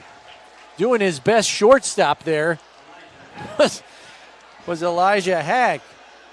Yeah, I don't know whether or not that was a purposeful onside kick or whether or not it just came off the side of his shoe, but nevertheless, it wasn't a great result. I can't imagine that was the desired outcome of Coach Landry there, but, boy, you want to talk about fielding sit that kid at third base in the spring. He could play hot corner right there. Went right in the bread basket, and he gobbled it up. He was like a vacuum cleaner on that one.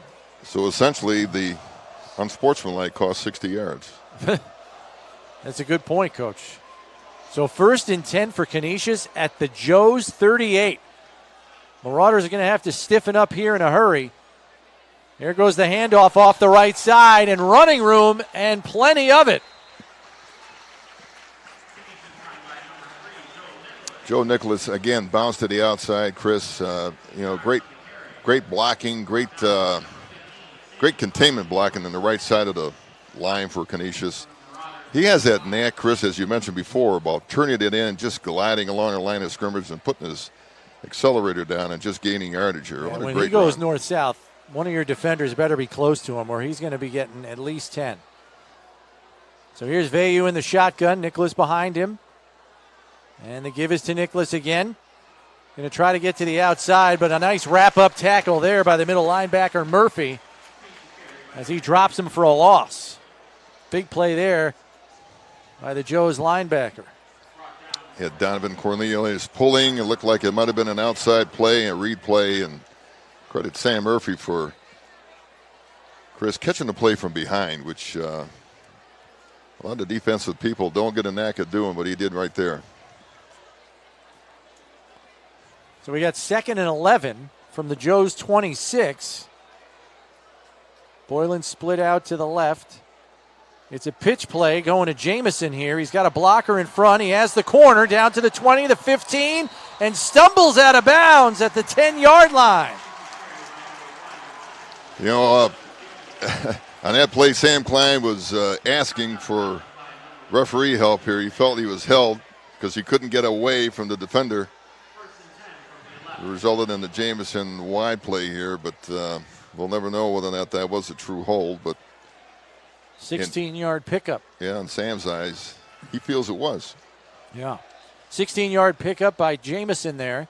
He is the lone setback again in the pistol with Vayu. Here's the snap. Give is to Jamison again, right up the gut. And he gets about 4 on the carry. Should set up 2nd and 6. They're going to call it 2nd and 7 from the 8-yard line. Great little zone read by the tailback. Just made a great read, and credit the eyes of the running back. Run to daylight. Good game. Tough yardage inside the 10, that's for sure. So we've got 2nd and 7 from the 8-yard line. Split wide to the right is Jason Martin, who had that touchdown catch in the first half. But the give is inside, this time to Nicholas, fighting for extra yardage, but the pile pushes him back. And that's going to be a no-gain play.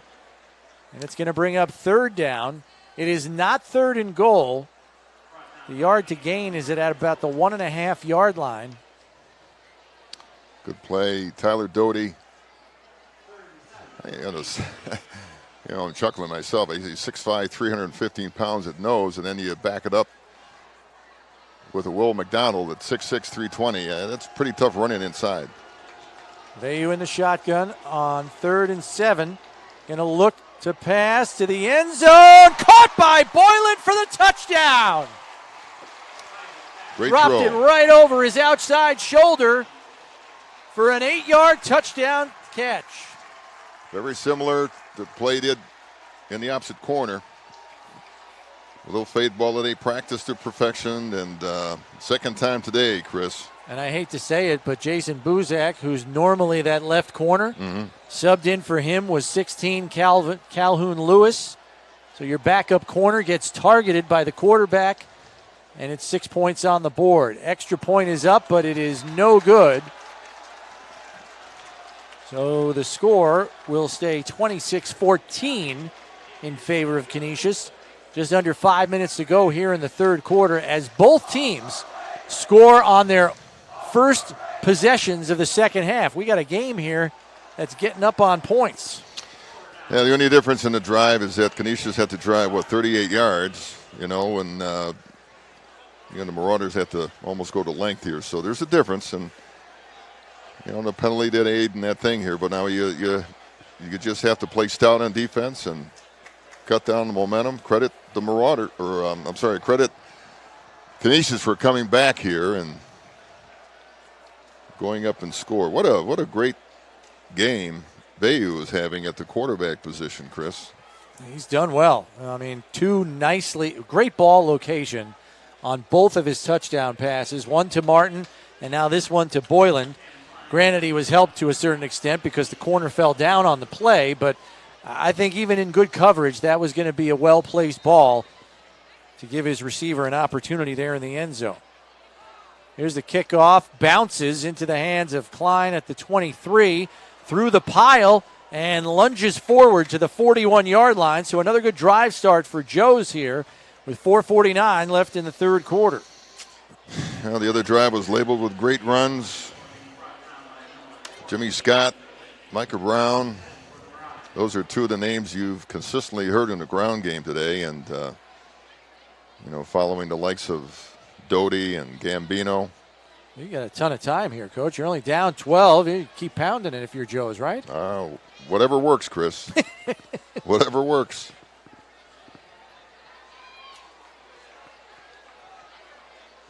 So here's Micah Brown in the shotgun. Fakes the handoff, pitches to Scott. Scott gets the corner. Nice block out in front. First down yardage. Lowers the boom, and he's out to the 42-yard line as he's into Canisius territory.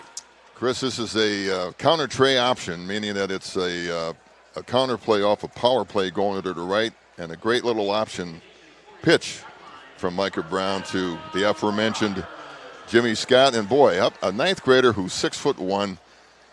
Chris, he's got to go 190 pounds. I mean, he's delivering a blow at the end of every run here. I'm with you. Run the ball.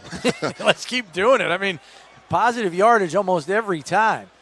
Micah Brown going to roll out to the right, tuck it and run. He's through a hole, down to the 30, jukes a defender, down to the 23-yard line. That guy's picking up his wallet somewhere because he lost it on that play. Did you see that? Wow. Did you see that?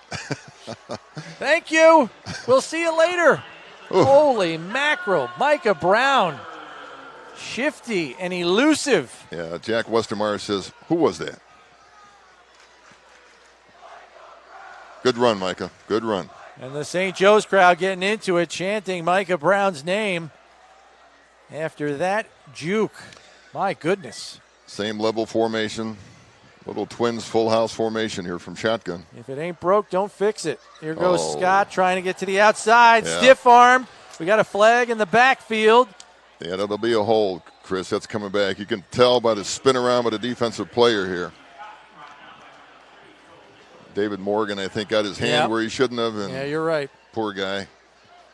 You know, and it's I can feel for Morgan because the effort's there. Yeah. It's just that the technique faltered, you know. It almost looked like he got his arm tied Holding up.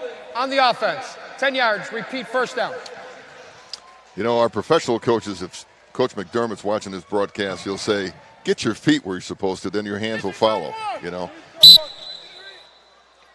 And that was the problem with Dan there, is that if you get your body in the right position, Chris, and the hands will follow, and probably you won't get called for a penalty. But that was a big one. Look at the yardage tacked on. Yeah. Timeout, Canisius. Canisius is going to call a timeout as their substitutions were a little messed up, and Coach Robbins is not happy over there. Yeah.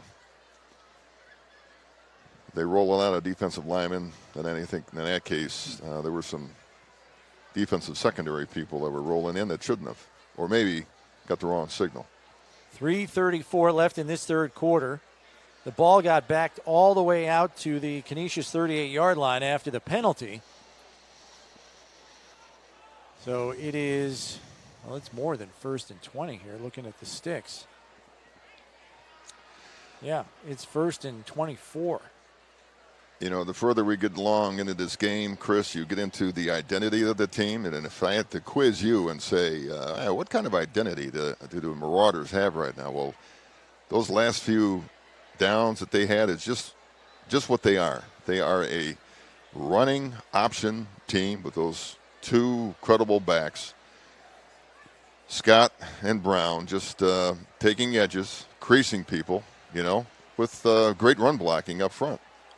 And I got to give some credit to some of the receivers on this Joe's team, too. It's even on those outside runs, those guys are blocking well downfield. That Scott run on the pitch play, he's got two receivers in front of him doing a nice job blocking downfield. Can't block, you can't play. Brown by himself in the backfield. He's going to pass here, looking down the seam, complete to Klein as he picks up a lot of the yardage lost on the penalty. Great little seam route. Great little seam route by the receiver. He found the open area, broke inside the inside linebacker. We do have another flag. We'll see what this is about. Boy, these refs are busy tonight. Personal foul, roughing the passer. Half the distance, first down. Wow. So what looked like a country mile just one play ago, a 1st and 24, has now turned into a first down and goal from the 9-yard line. You want to talk about a 180. You know, Chris, Sam Klein came into this game a leading receiver with 11 receptions. You can tell why. He just finds the open area. Maybe not the fastest guy in the field, but He's I'll tell crafty. you. Oh, no question. He is crafty. What a credit to their offense. So St. Joe's back on schedule here. 1st and goal from the 9. Yep. And we're going to have an encroachment here by Canisius as they jumped on the hard count. Encroachment on the defense. Another free Half the 5. distance, still first down. Or almost 5 since it was at the 9 and it's half the distance. A free 4.5. Yep. Difficult yardage to surrender if you're Canisius down in deep, but they did. Play smart. So Joe's now with 1st and goal at the 5-yard line. Look for Brown Micah under Brown. center. Look for Morgan Micah. behind him. Nope. Going to keep it and barely gets back to the line of scrimmage. May have lost a yard on the play. And you kind of have the sense, Chris, when they spread them out like this, they like to get Micah Brown in space. Hopefully, you know, the defense will be out-leveraged or under-leveraged, and he can find a gap to crease them with. But Good job by that linebacker, Nigel Dabney, to cut off the edge. Yep. It's what forced Micah Brown to double back and reverse field. You have an injured player on the field for Canisius. cramps. Oh, boy, is that Joel Nicholas? Let's hope it's just cramps.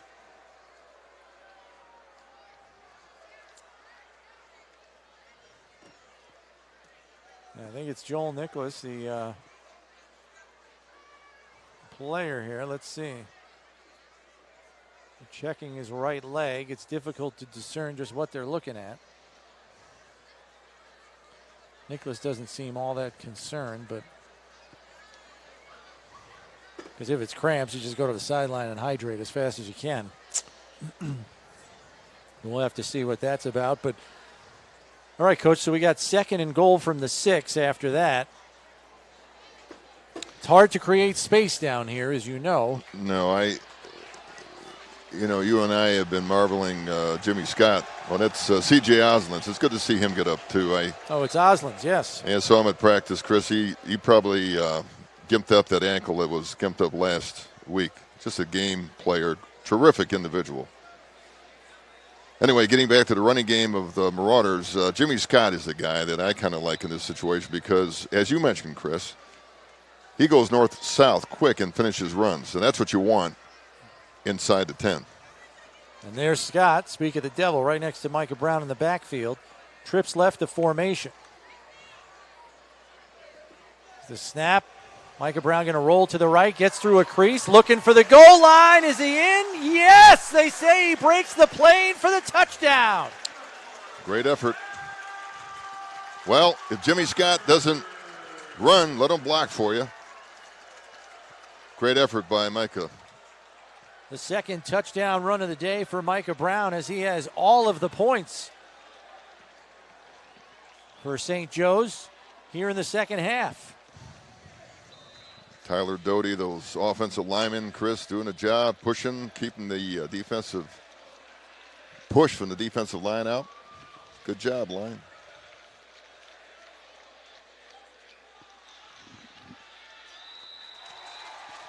Extra point is up and good. So with 2:04 left in this 3rd quarter, we got a ball game, folks. 26-21 in favor of Canisius. Chris, those extra points are very, very important, They're especially becoming big now. You're right. in the 4th quarter when those point margins are separated by 7 and 8. And, of course, it's not that way now, but later on it could be. Those points that you lose earlier in the game are really going to amount to big pressure items later on. where you might have to go for 2 Yeah, all the time. I think we're going to see that going forward here. I mean, that's 2 missed extra points in a row by Right. Canisius, and Coach Robbins might just say, hey, let's just go for 2 at this point. Yep. All right. Well, we got a ball game, Coach. I mean, we got a tight one here. And these 2 teams, as we mentioned at the top, are hungry. I mean, both of these teams are 1-3 on the season. They want to win badly. Yep. This is going to be a pretty turbocharged fourth quarter coming up with 2 minutes plus left in the third here. Yeah, speaking of being hungry, if anybody's watching this, just go to the fridge and come right back and watch whatever you're watching the broadcast on, and sit tight for a great fourth quarter coming up after 2 minutes and 4 seconds of the third, Chris. Great ball game, back and forth. So here's Murphy to do the kickoff for St. Joe's, and it's a pop-up. Takes it to the 28. And there's an alley on the right side. And going down, oh, nice tackle at midfield there. As the return man, Eric Kegler, sets up Canisius with only 50 yards to pay dirt. Those pop-up kicks, as you mentioned before, Chris, are difficult to cover, especially if that runner gets a crease, because the margin that he runs through, or the holes that he runs through, are just so gapingly big. They haven't converted on the runner, and it's, boy, you surrender at half the field right now. It seems pretty clear they don't want to kick it deep to one of their deep return men, but, at what cost? You're giving up half the field already. Snap to Veyu, and the give there is to Nicholas, Look at weaving his that. way in and out of traffic and almost got away, but the pursuit finally got him. But, man, that kid, I mean, you want to talk about happy feet, he's got him. I think that's the best zero gain I think I've seen this year. Oop, I think he's cramping up. Yeah. He just stepped off the field, so Jamison will come on for him. Little Got duck, a calf cramp. little duck, juice, slide, accelerate. I think he made about 3 people miss there for no gain, but he shows you his athleticism on that run.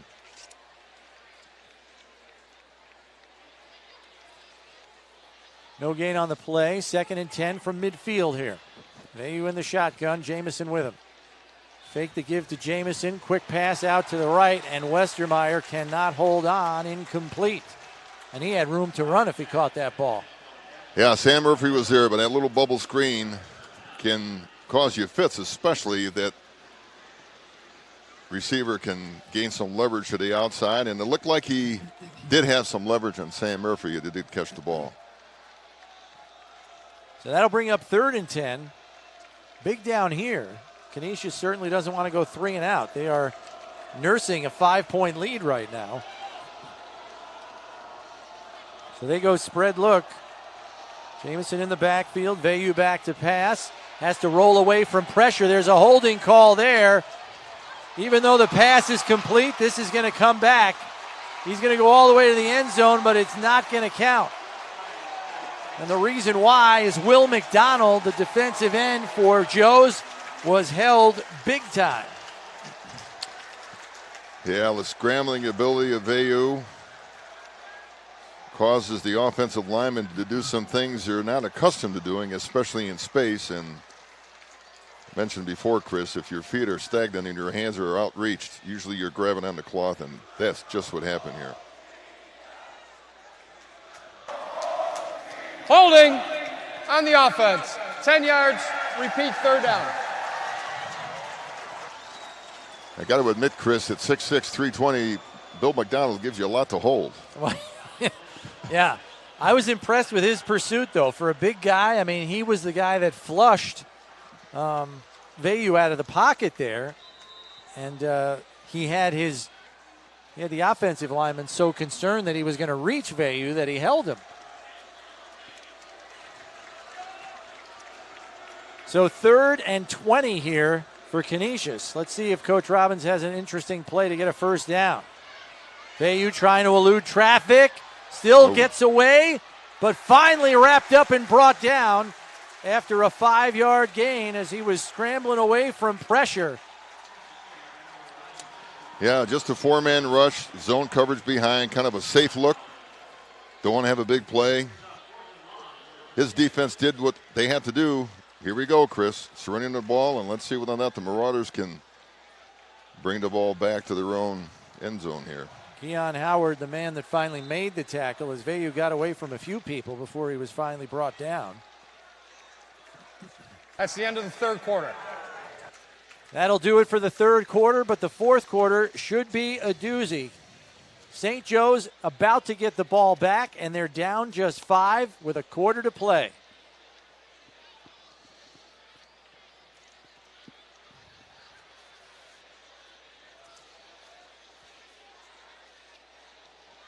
So just taking a look at this third quarter, I mean, at halftime it was 20-7.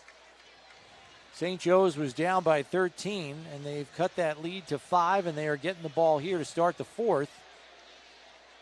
As we look at some of the offensive leaders in this game, and to no one's surprise, it's Christian Veyu at 7 of 15 passing for 123 yards and a pair of touchdowns. He's also the leading rusher on the team, thanks to that 40-plus yard touchdown run at the start of the game. Jason Martin, the leading receiver, 2 catches, 41 yards, and a touch. And for St. Joe's, Micah Brown, he's only thrown it 9 times, completed 2 passes for 32 yards. He doesn't have all the rushing yards. He certainly has plenty of them, but Jimmy Scott's leading the way right now, 11 carries, 89 yards. And Sam Klein with the only 2 receptions in the game for Joe's for 32 yards. Well, that duo of Brown and Scott, if I had to, put a label on the 2 that can bring St. Joe's back, well, I would certainly pick those 2, Chris, in the fourth quarter. So here's the punt, and Pressure. I don't know if there was a piece of that or if that was just popped straight up. Just what the doctor ordered, Chris, short field. So St. Joe's will take over just shy of midfield. Glorious field position for the Marauders here. 11:51 left in this game. Keon Howard, credit him for putting pressure, and seems like Keon Howard, Chris, seems like a spark plug for the defensive crew. Always enthusiastic, great effort. All right, here we go. Fourth quarter action. Spread look. Morgan in the backfield with Brown. Scott comes in motion. He's going to take the ball. Has to take the wide route to the corner, but fights through a couple of tackles and gets 4 yards on the play. Boy, it looks like there's nothing there, and then all of a sudden he gets 4. And then it's a quiet speed. Right, yeah, quiet speed deal here, and he just turns the corner, breaks through some arm tackles here, and, just gains 3 yards on a play that could have been a loss. James Desiderio, the nose tackle, slow to get up for Canisius, but he's on his feet now. And looks like he's going to walk off for a play as Donovan Cornelius comes in for him. Yeah.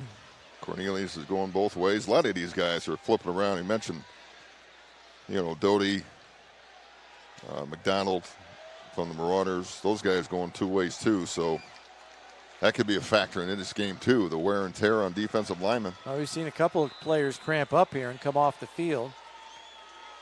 We're getting into the latter stages of this one. Micah Brown under center now on 2nd and 7. Quick handoff up the middle. And another 3 yards as David Morgan falls forward, so that should bring up 3rd and 5 here. Yeah, a quick dive play, and boy, the linemen just explode off the line of scrimmage. Cole Gambino coming off. You see him 6'4", 285 sprint, 5 yards for that defensive linebacker. Going to get you some yardage no matter how bad the back is, and they got some great backs back there. So a big 3rd and 5 here. Brown in the shotgun. Hands it off. Scott up the middle, breaks it to the outside, has a blocker in front, and Key Michael Clark cuts it back and out of bounds at the 21-yard line. Chris, a neat little scheme with the offensive tackle. Jimmy Scott making it happen here. Tyler Doty kind of looping back in the inside. Big gain for Scott. And these are the guys, Chris, the offensive linemen forcing the defense to back up a little bit, and those hard-hitting backs are going to be the difference in this football game. 26-yard run there by Scott, who now is up and over 100 yards rushing for the night. Here's the handoff to Morgan. Going to try to get things on the right edge. Hesitated, and he's going to get dragged down for a loss. On a nice play there by the linebackers as they stepped up to make the play. That was 54. Joe Matt Jamison. Baldwin. Yeah, Joe Jamison came from his safety position. Chris saw the play. No threat of pass. Inside-out pressure. Loss of 3 on the play brings up 2nd and 13.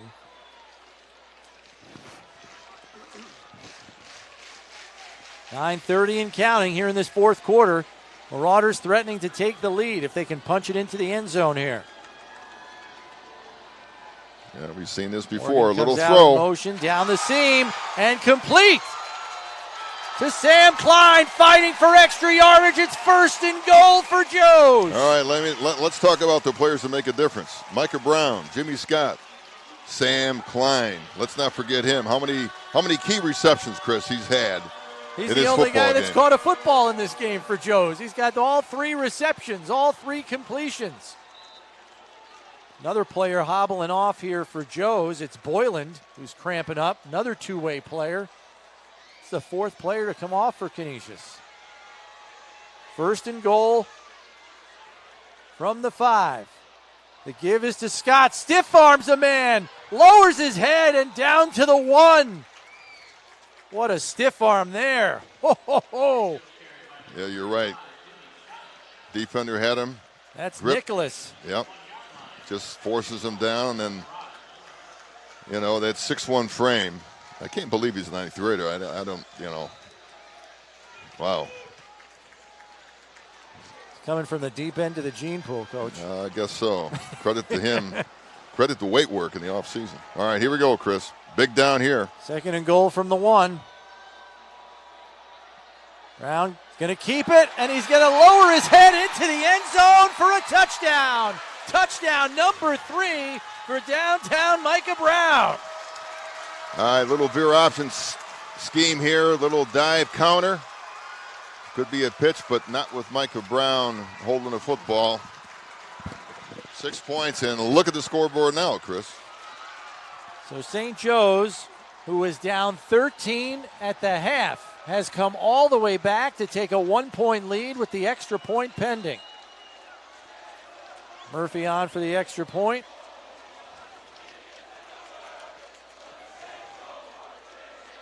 Kick is up, and it is good. So with 8:04 left in this game, the Marauders lead for the first time tonight, 28-26. And Chris, I'll make a little prediction. That extra point that was just kicked will be big later. Earth-shattering news. It is a 2-point lead now. Yeah, you're right. So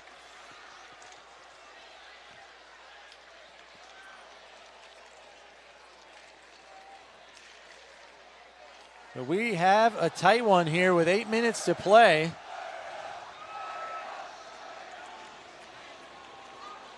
As St. Joe's is now put 237 yards on the ground together. And, even though the total yardage is pretty even, which is kind of indicative of where the score is right now. You look at it, Coach, 268 total yards for Canisius, 289 for St. Joe's. But the majority of that for Joe's has come on the ground, and they are power football, no question about it. For the casual observer that just watches football from your living room or wherever you're watching the telecast here or the webcast rather, is just offensive line play. Great quarterbacking, great ball handling, great running ability, and once in a while a throw to Sam Klein. It's a great formula, and Marauders are forgetting that this is 9 straight for Canisius right now. That's right. That winning streak is in jeopardy right now. They have not lost to St. Joe's since 2012. There's the kickoff and bringing it out to the 30. 35 is Dabney. Takes a sea of tacklers to bring him down at the 39-yard line. Boy, drive starts have been very fortuitous for each of these offenses. with the exception of that 90-yard drive that Canisius had at the beginning of the game. All right, Chris, there's a little jump in the step down of Marauders on defense. You can tell there's a little bit of motion being brought on the field. We'll have to see if Christian Veyu and the Canisius offense have an answer. But what a great evening for this rivalry, too. It's just an ideal night.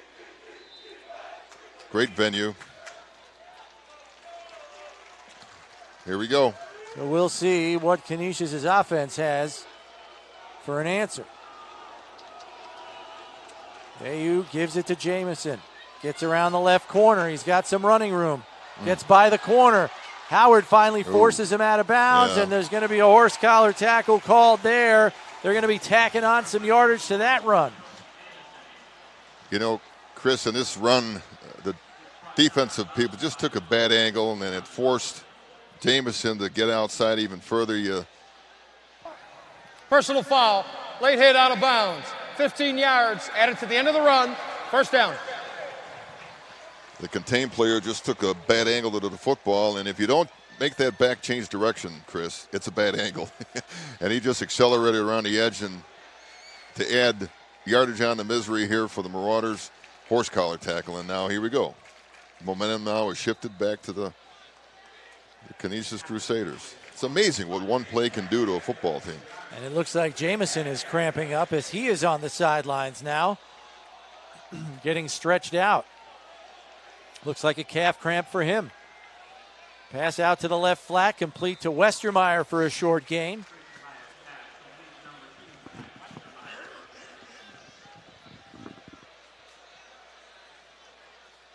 So that'll make it 2nd and 6 after a gain of 4. Jamison still getting worked on the sideline.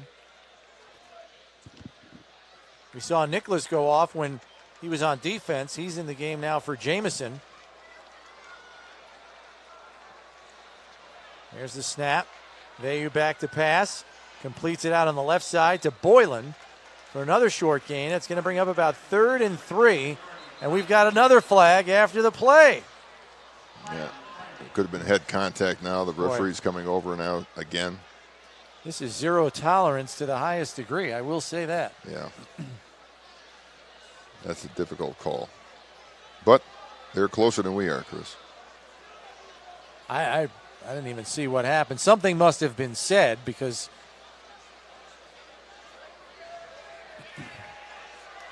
yeah, it's either a personal foul or some kind of head contact somewhere, I think. Dead ball, unsportsmanlike conduct, number 6 from Canisius. And it's his second unsportsmanlike conduct. He is ejected. The down counts. It'll be 3rd down. That's a big loss, Chris. J.T. Boylan's an essential player for that offense. Now he's gone. Yeah, I mean, he's one of their primary receivers, has a touchdown catch tonight in this game. That's one less weapon on the field for them, for sure. Got to keep the emotion down to the point where you don't penalize and offer bad consequences for your team, Chris. It's just Coach Robbins got to have his hair standing up the back of his neck right now. He probably asked the official, what happened? What did he say? I want to know. And you got to believe discipline's going to be handed down at the team level, too, for doing something like that in the 4th quarter of a 2-point game. Right.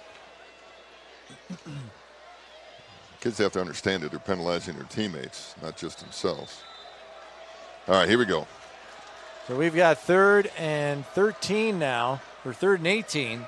Veyu back to pass, has a target in the middle. It's Westermeyer for a 1st down and more. Boy, Chris, credit Christian Veyu for just finding the opportunity to deliver the ball just when he extended himself beyond the trailing linebacker, Riley Wood, who had pretty good coverage, but just couldn't make the extension. Well, once again, ball placement. Oh. I mean, fantastic.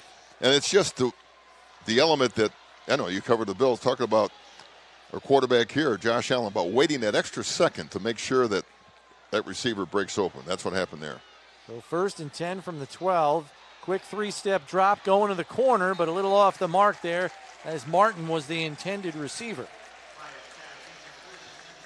That's the same spot he threw to in the first half when he found Martin for the touchdown. Looked like he was going back to the same well. Yeah, maximum protection. They kept all the backs in, Chris. Just 2 receivers on the outside doing fade routes, and he just picked the better matchup.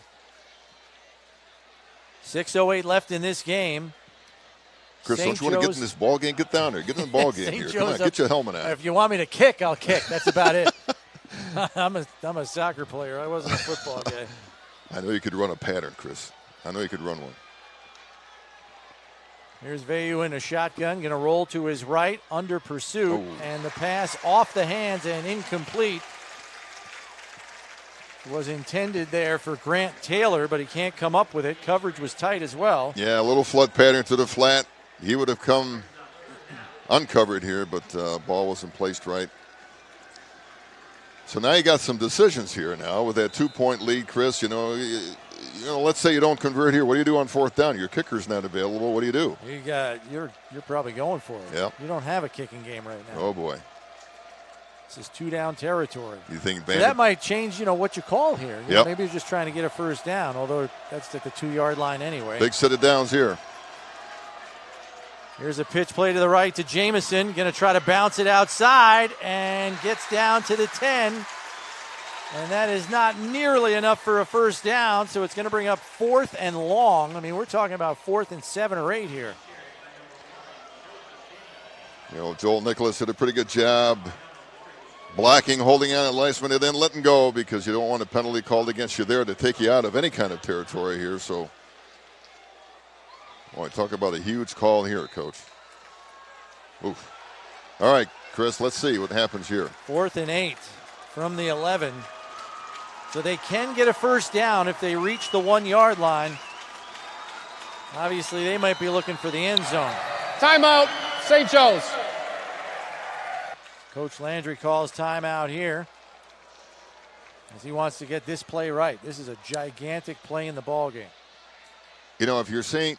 Joe's, Chris, you'd like to put pressure on the quarterback to maybe make his decision-making a little bit more tight on time, but then the scrambling ability of Vayu, I'm getting hooked up myself here, the scrambling ability of Vayu offers you problems there too, so you're kind of in a little quandary. What do? And there's, by the way, there's Vandenberg getting his leg ready. What do you think? Think he's going to try it? I don't know. This is going to be like 25. Well, number 25 is out there. Oh, my goodness. Is he going to try to kick? It looks like he is. This is like Rudy. Rudy. This is a big kick. This like would give Rudy. him a 1-point lead. This is Rudy. This is Willis Reed right here.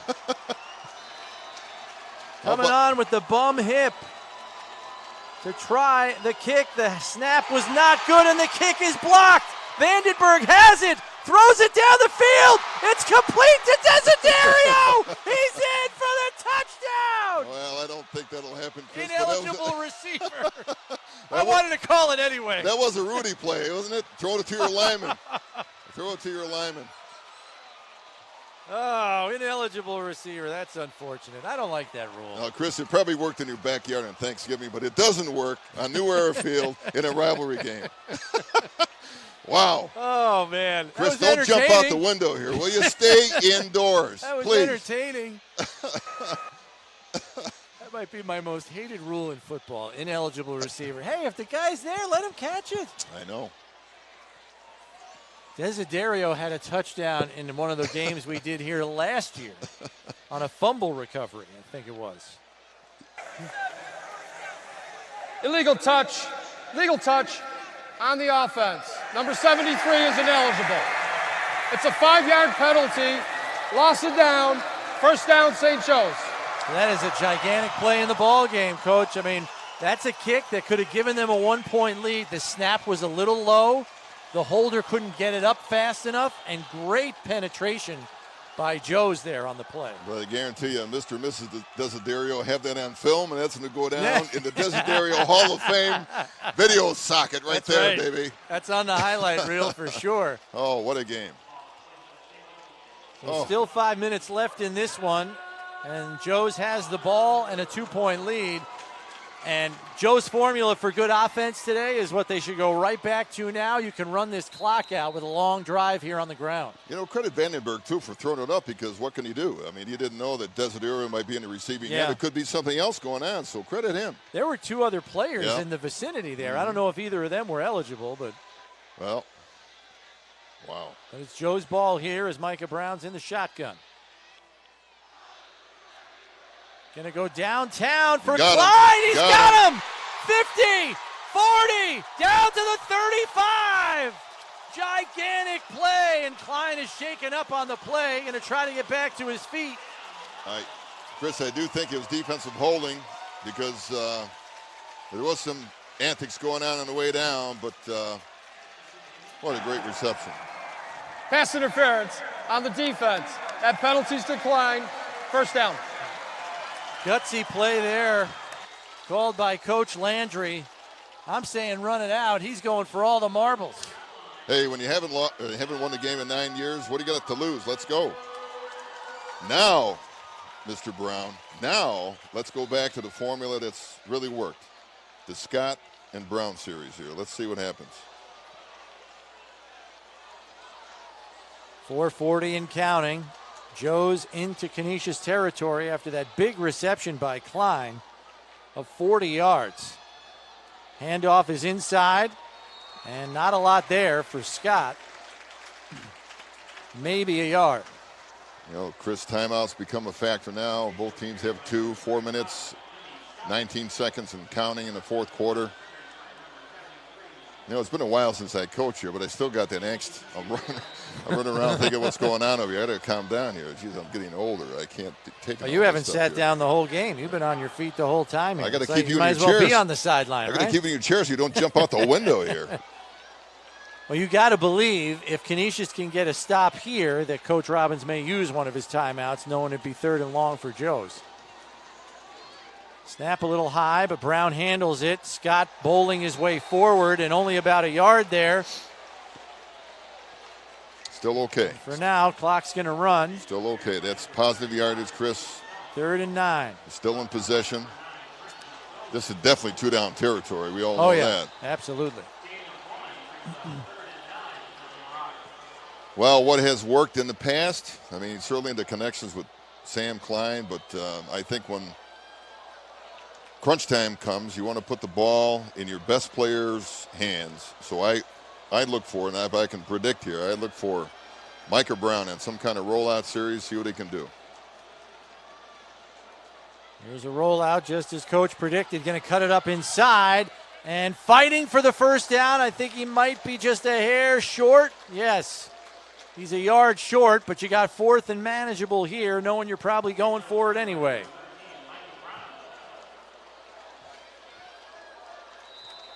Coach Landry's saying, what do you lift those weights for right now, offensive lineman? We want a first down. Let's go. 2:35 and counting as the clock is becoming an enemy just as much as the Marauders are for Canisius. Well, Jimmy Scott. They may want to get it to the big fella here, although they've got Morgan in the backfield with Brown under center. Little die play. Little sneak. Yeah, they're going to sneak it. And did he get it? Timeout, St. Joe's before the snap. Wow. You know what, Chris? I Coach think he probably got it. Yeah, Coach is probably kicking himself now because he had it there. My mistake. Can I have that last play, please? My mistake. I think he had it. He did. He went right behind his center, who got a great block. That's Alex Risen, who drove off the ball like a fire plug there and cleared the way for him. He had it. Yeah, what a great football game. It's sad to see one team lose a rivalry game like this, but you know, it's not a rivalry unless both sides have an equal chance of winning a football game, and both schools have great tradition coming in. We mentioned St. Joe's with a 47-39 bulge in the series with 3 ties. But Canisius is currently on its longest ever winning streak in this series. 9 straight, stretching back to 2012. Joe still has the record for the longest win streak in the series. It was up to about 17 straight. But you look at these 2 student sections tonight, this tight game has them into it. You know, a good friend of mine, Billy Hurley's probably tuned into this game wherever he is in the world, and he's probably hoping for his Marauders to cash in here. So we'll see what happens, Billy. So 4th and short. Brown hands it off to Scott, who's trying to bowl his way forward. I don't know if he got there. And Jamison comes out of the pile with the football. It's awful close. This is going to come down to a big mark here.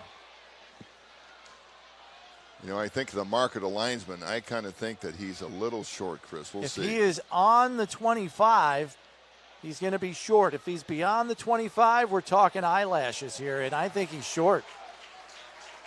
I think he's short. Wow. I think they're going to bring the chains out and measure first.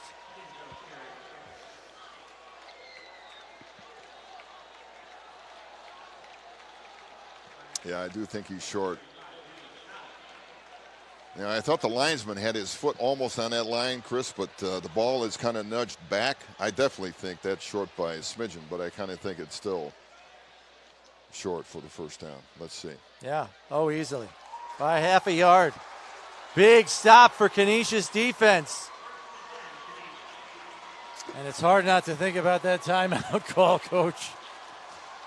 Because it looked like Micah Brown had it on that dive, but the timeout was called prior to the play being executed.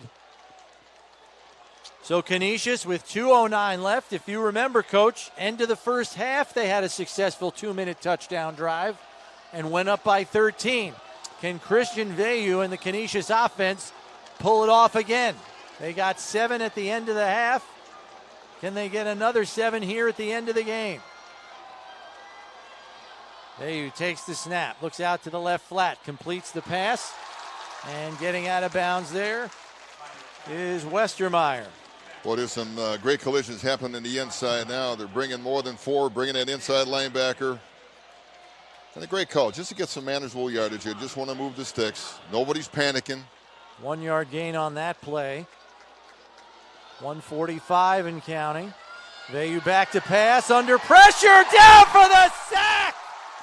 Huge play there by Riley Wood. Coach Landry loves Riley, says he's a 100% player, a lot of passion, comes up with a big sack at a critical time. That is a gigantic play. And Timeout, Canisius. And that's clock operator. Bad Please enough. put 1:38 on the clock. Bad enough you lose yardage on the play. Now you got to burn a timeout, too, to stop the clock. You know, Chris, we mentioned about quarterbacks taking time to find receivers come open. That time, Joel Nicholas was running a little in route and got disrupted at the point where Velu wanted to throw the ball to him. And in high school football, you can battle people all the way down the field just as long as the ball's not in the air. So credit the Marauder defensive backfield for preventing that throw and causing a covered sack, so to speak, because he was definitely looking for Joel Nicholas, but he was occupied at the time. So back end helps the front end, and we saw it there. Thank you. 1:38 on the clock, and it is 3rd and 19 for Canisius here. If you're Joe's, keep it all in front of you, right? Nothing cheap, nothing deep. And if you're home, don't even leave this webcast. Stay where you are. They in the shotgun, 4 receivers split out. Back to pass, looking over the middle, complete to Jamison. Has some running room, gets the first down! Wow. Money play by Jamison. Great play by Jamison coming inside linebacker coverage. That's just an athlete making a play, Chris. That's all I can say. 22-yard catch and run by Jamison. 1st and 10 at the 39. Got a flag on the play here with 1:25 remaining.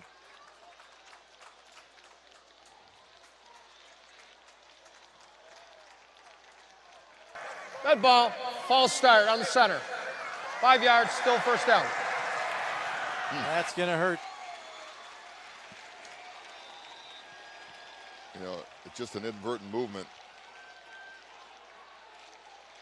So now it's 1st and 15. Clock is running here. They got to hurry up. Yep. At their own 34, and they got yards to make.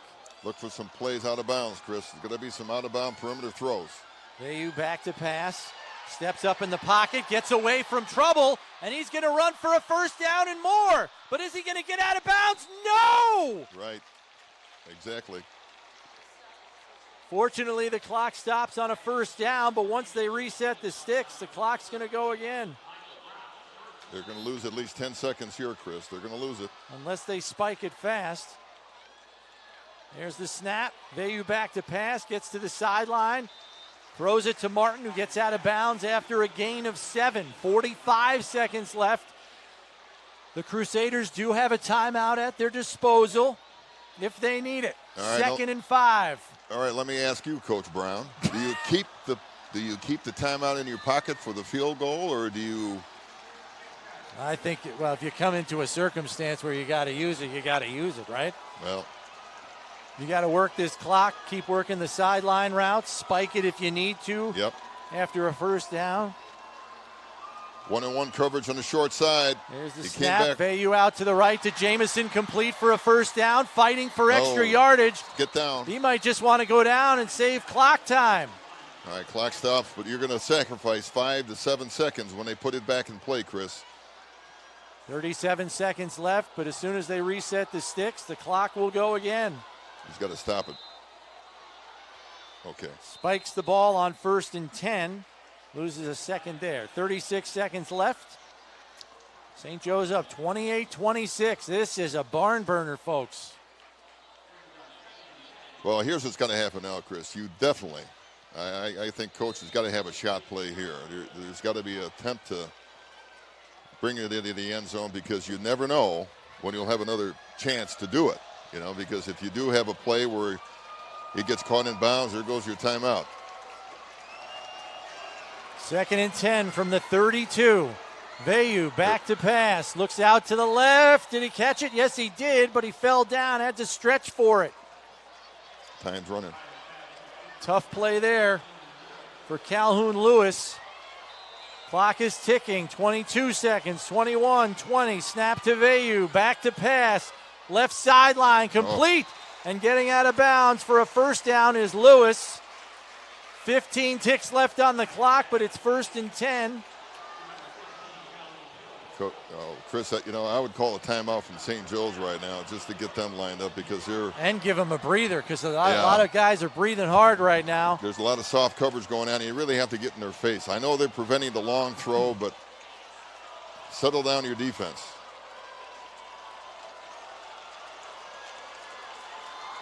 Vayu in the shotgun here. And there's the timeout, just as predicted. Coach Landry calls timeout. He's going to give his D a breather.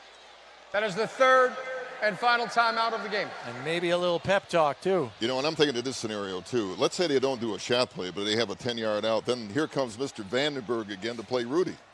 Yeah, kick the field goal, yeah. Because he can probably lift it from 15 yards, right? Well, he had a 28-yard attempt the last time. It got blocked. It was a low snap, and the hold was a little late. I don't know. Does Coach Robbins go down that road again? Maybe, maybe not. Yeah, both coaches, let's credit both of them for getting both these teams ready and, you know, giving this crowd a game to remember, Chris, for the ages. It has been a good one tonight, no question about it. So it'll be 1st and 10 from the St. Joe's 18 here for Canisius. Down 2 with 15 seconds to play and a timeout to spare.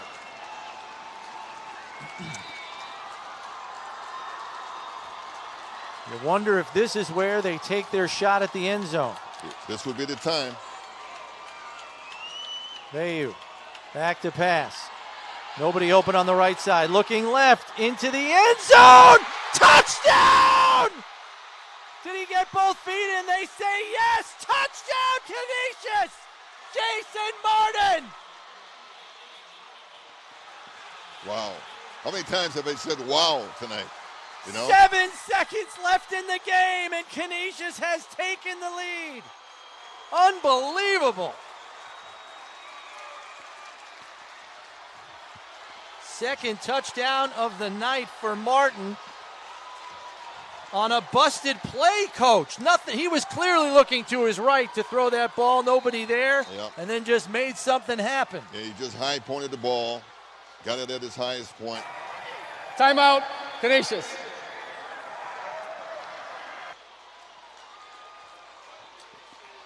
What an awesome. And you got to tip your hat to Veyu here. Yeah. He had a 2-minute drive at the end of the first half. Final and third timeout. 2-minute drive here at the end of the second half, potentially to win the game. You know what people look for, Chris, is subtle movement in the pocket to get yourself open, to have a throwing lane. That's what he's done all night, you know. And the team realizes that. He has endeared himself not only to this football team, but probably to Canisius high school fans, to say, hey, welcome to the US of A for not only this year, but for 2019. 17 of 28 for 228 yards and 3 touchdown passes. He also had a 46-yard touchdown run, the first score of the game. And Tristan Vandenberg, I still believe in you, fella. Even though you didn't attempt a field goal, I still admire your strength to come through that injury you had. But credit I can't say enough about the coaching staff to get these kids ready, and the Crusaders for that last drive. What a great drive. So 7 seconds left here, and looks like Canisius is going to go for 2, as they are up 4 right now, trying to go up by 6.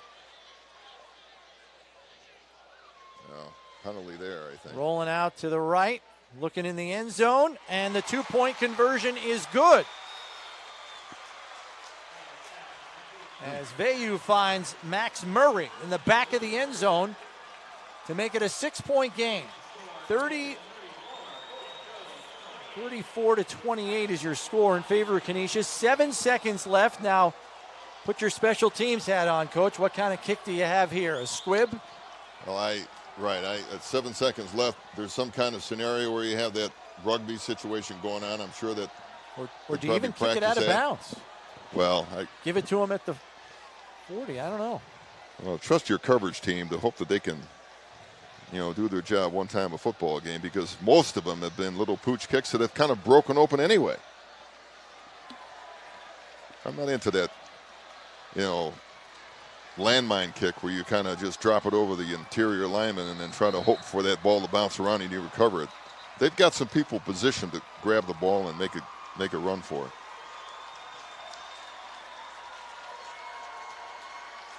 So there's special teams coach Bryce Hopkins, who is also an ace sports information director. Holy crow. Extraordinaire. That is pro-level material. Extraordinaire, Bryce. I mean, we wouldn't be nearly as prepared for this game as we were without him. And it's not just Canisius information. He's got Joe's information, too. Any family members out there, give Bryce a hug for us, okay? That guy is unbelievable, how much preparation he puts into that. He gives us storylines to talk about. He's unbelievable. So here is Canisius on the kickoff, and it is indeed a squib. Takes a bad bounce and taken down immediately. All right, 1 play left, Mr. Brown. It is Micah Brown who fielded that kick, and he's going to have the ball in his hands last for St. Joe's in this game. Time for 1 play. What do you have on the back page of the playbook for this one here? Well, end of the game and 75 yards to tie it.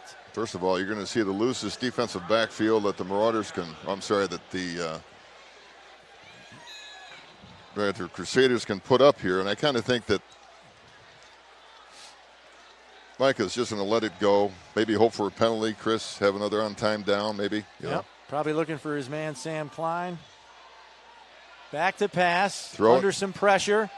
Heaves it down the field. He's open. Got Key Michael Clark, but he didn't make a play on the ball, and that will do it. An unbelievable last-minute comeback by the Canisius Crusaders as they come back and erase a 2-point deficit with 7 seconds left in the game. Christian Veyu with an 18-yard touchdown pass to Jason Martin, their second hookup of the day. And it proves to be the winning points in the game as Canisius extends their winning streak over St. Joe's to 10 straight Dating back to 2012, they win it 34-28. A valiant effort by St. Joe's to erase a 13-point halftime deficit, but they can't make it stand up at the end, Coach. Yeah, you know, Chris, from a coaching aspect, I give credit to both head coaches getting these teams prepared. You know, let's give credit to the Marauders for putting up an effort all the way through. They were knocked down. They came up off the mat consistently. They had scoring drives. We talked about the people that were key in the offensive threat here too, but what can you say? The Crusaders just gave it all in that last drive, a well-opportune, managed drive. Christian Veilleux, to me. Christian Veilleux, yeah, he was the difference in this game. Not only had a 2-minute drive at the end of the first half, but also had it at the end of the game when it counted most. He finishes 17 of 27 for 228 yards, 3 touchdowns. And he was also the team's leading rusher, 8 carries for 59 yards and a rushing touchdown as well.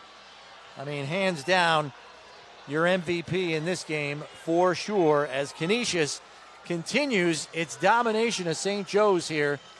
We want to remind you that our next broadcast will be streaming on these same New Era Field social media channels next Friday, October 5th, when Cardinal O'Hara takes on Timon. Kickoff there set for 7, and Len and I will be with you to bring the action. I don't know if I'll survive until that time, Chris. I'm still in shock. My heart's still beating. That was a barn burner for sure. What a way to kick off the Monsignor Martin season here on the New Era social media channels. So for Len Jankowitz and our entire crew here at New Era Field, this is Chris Brown saying so long from Orchard Park, where your final score once again, Canisius 34, St. Joe's 28. Good night, everybody.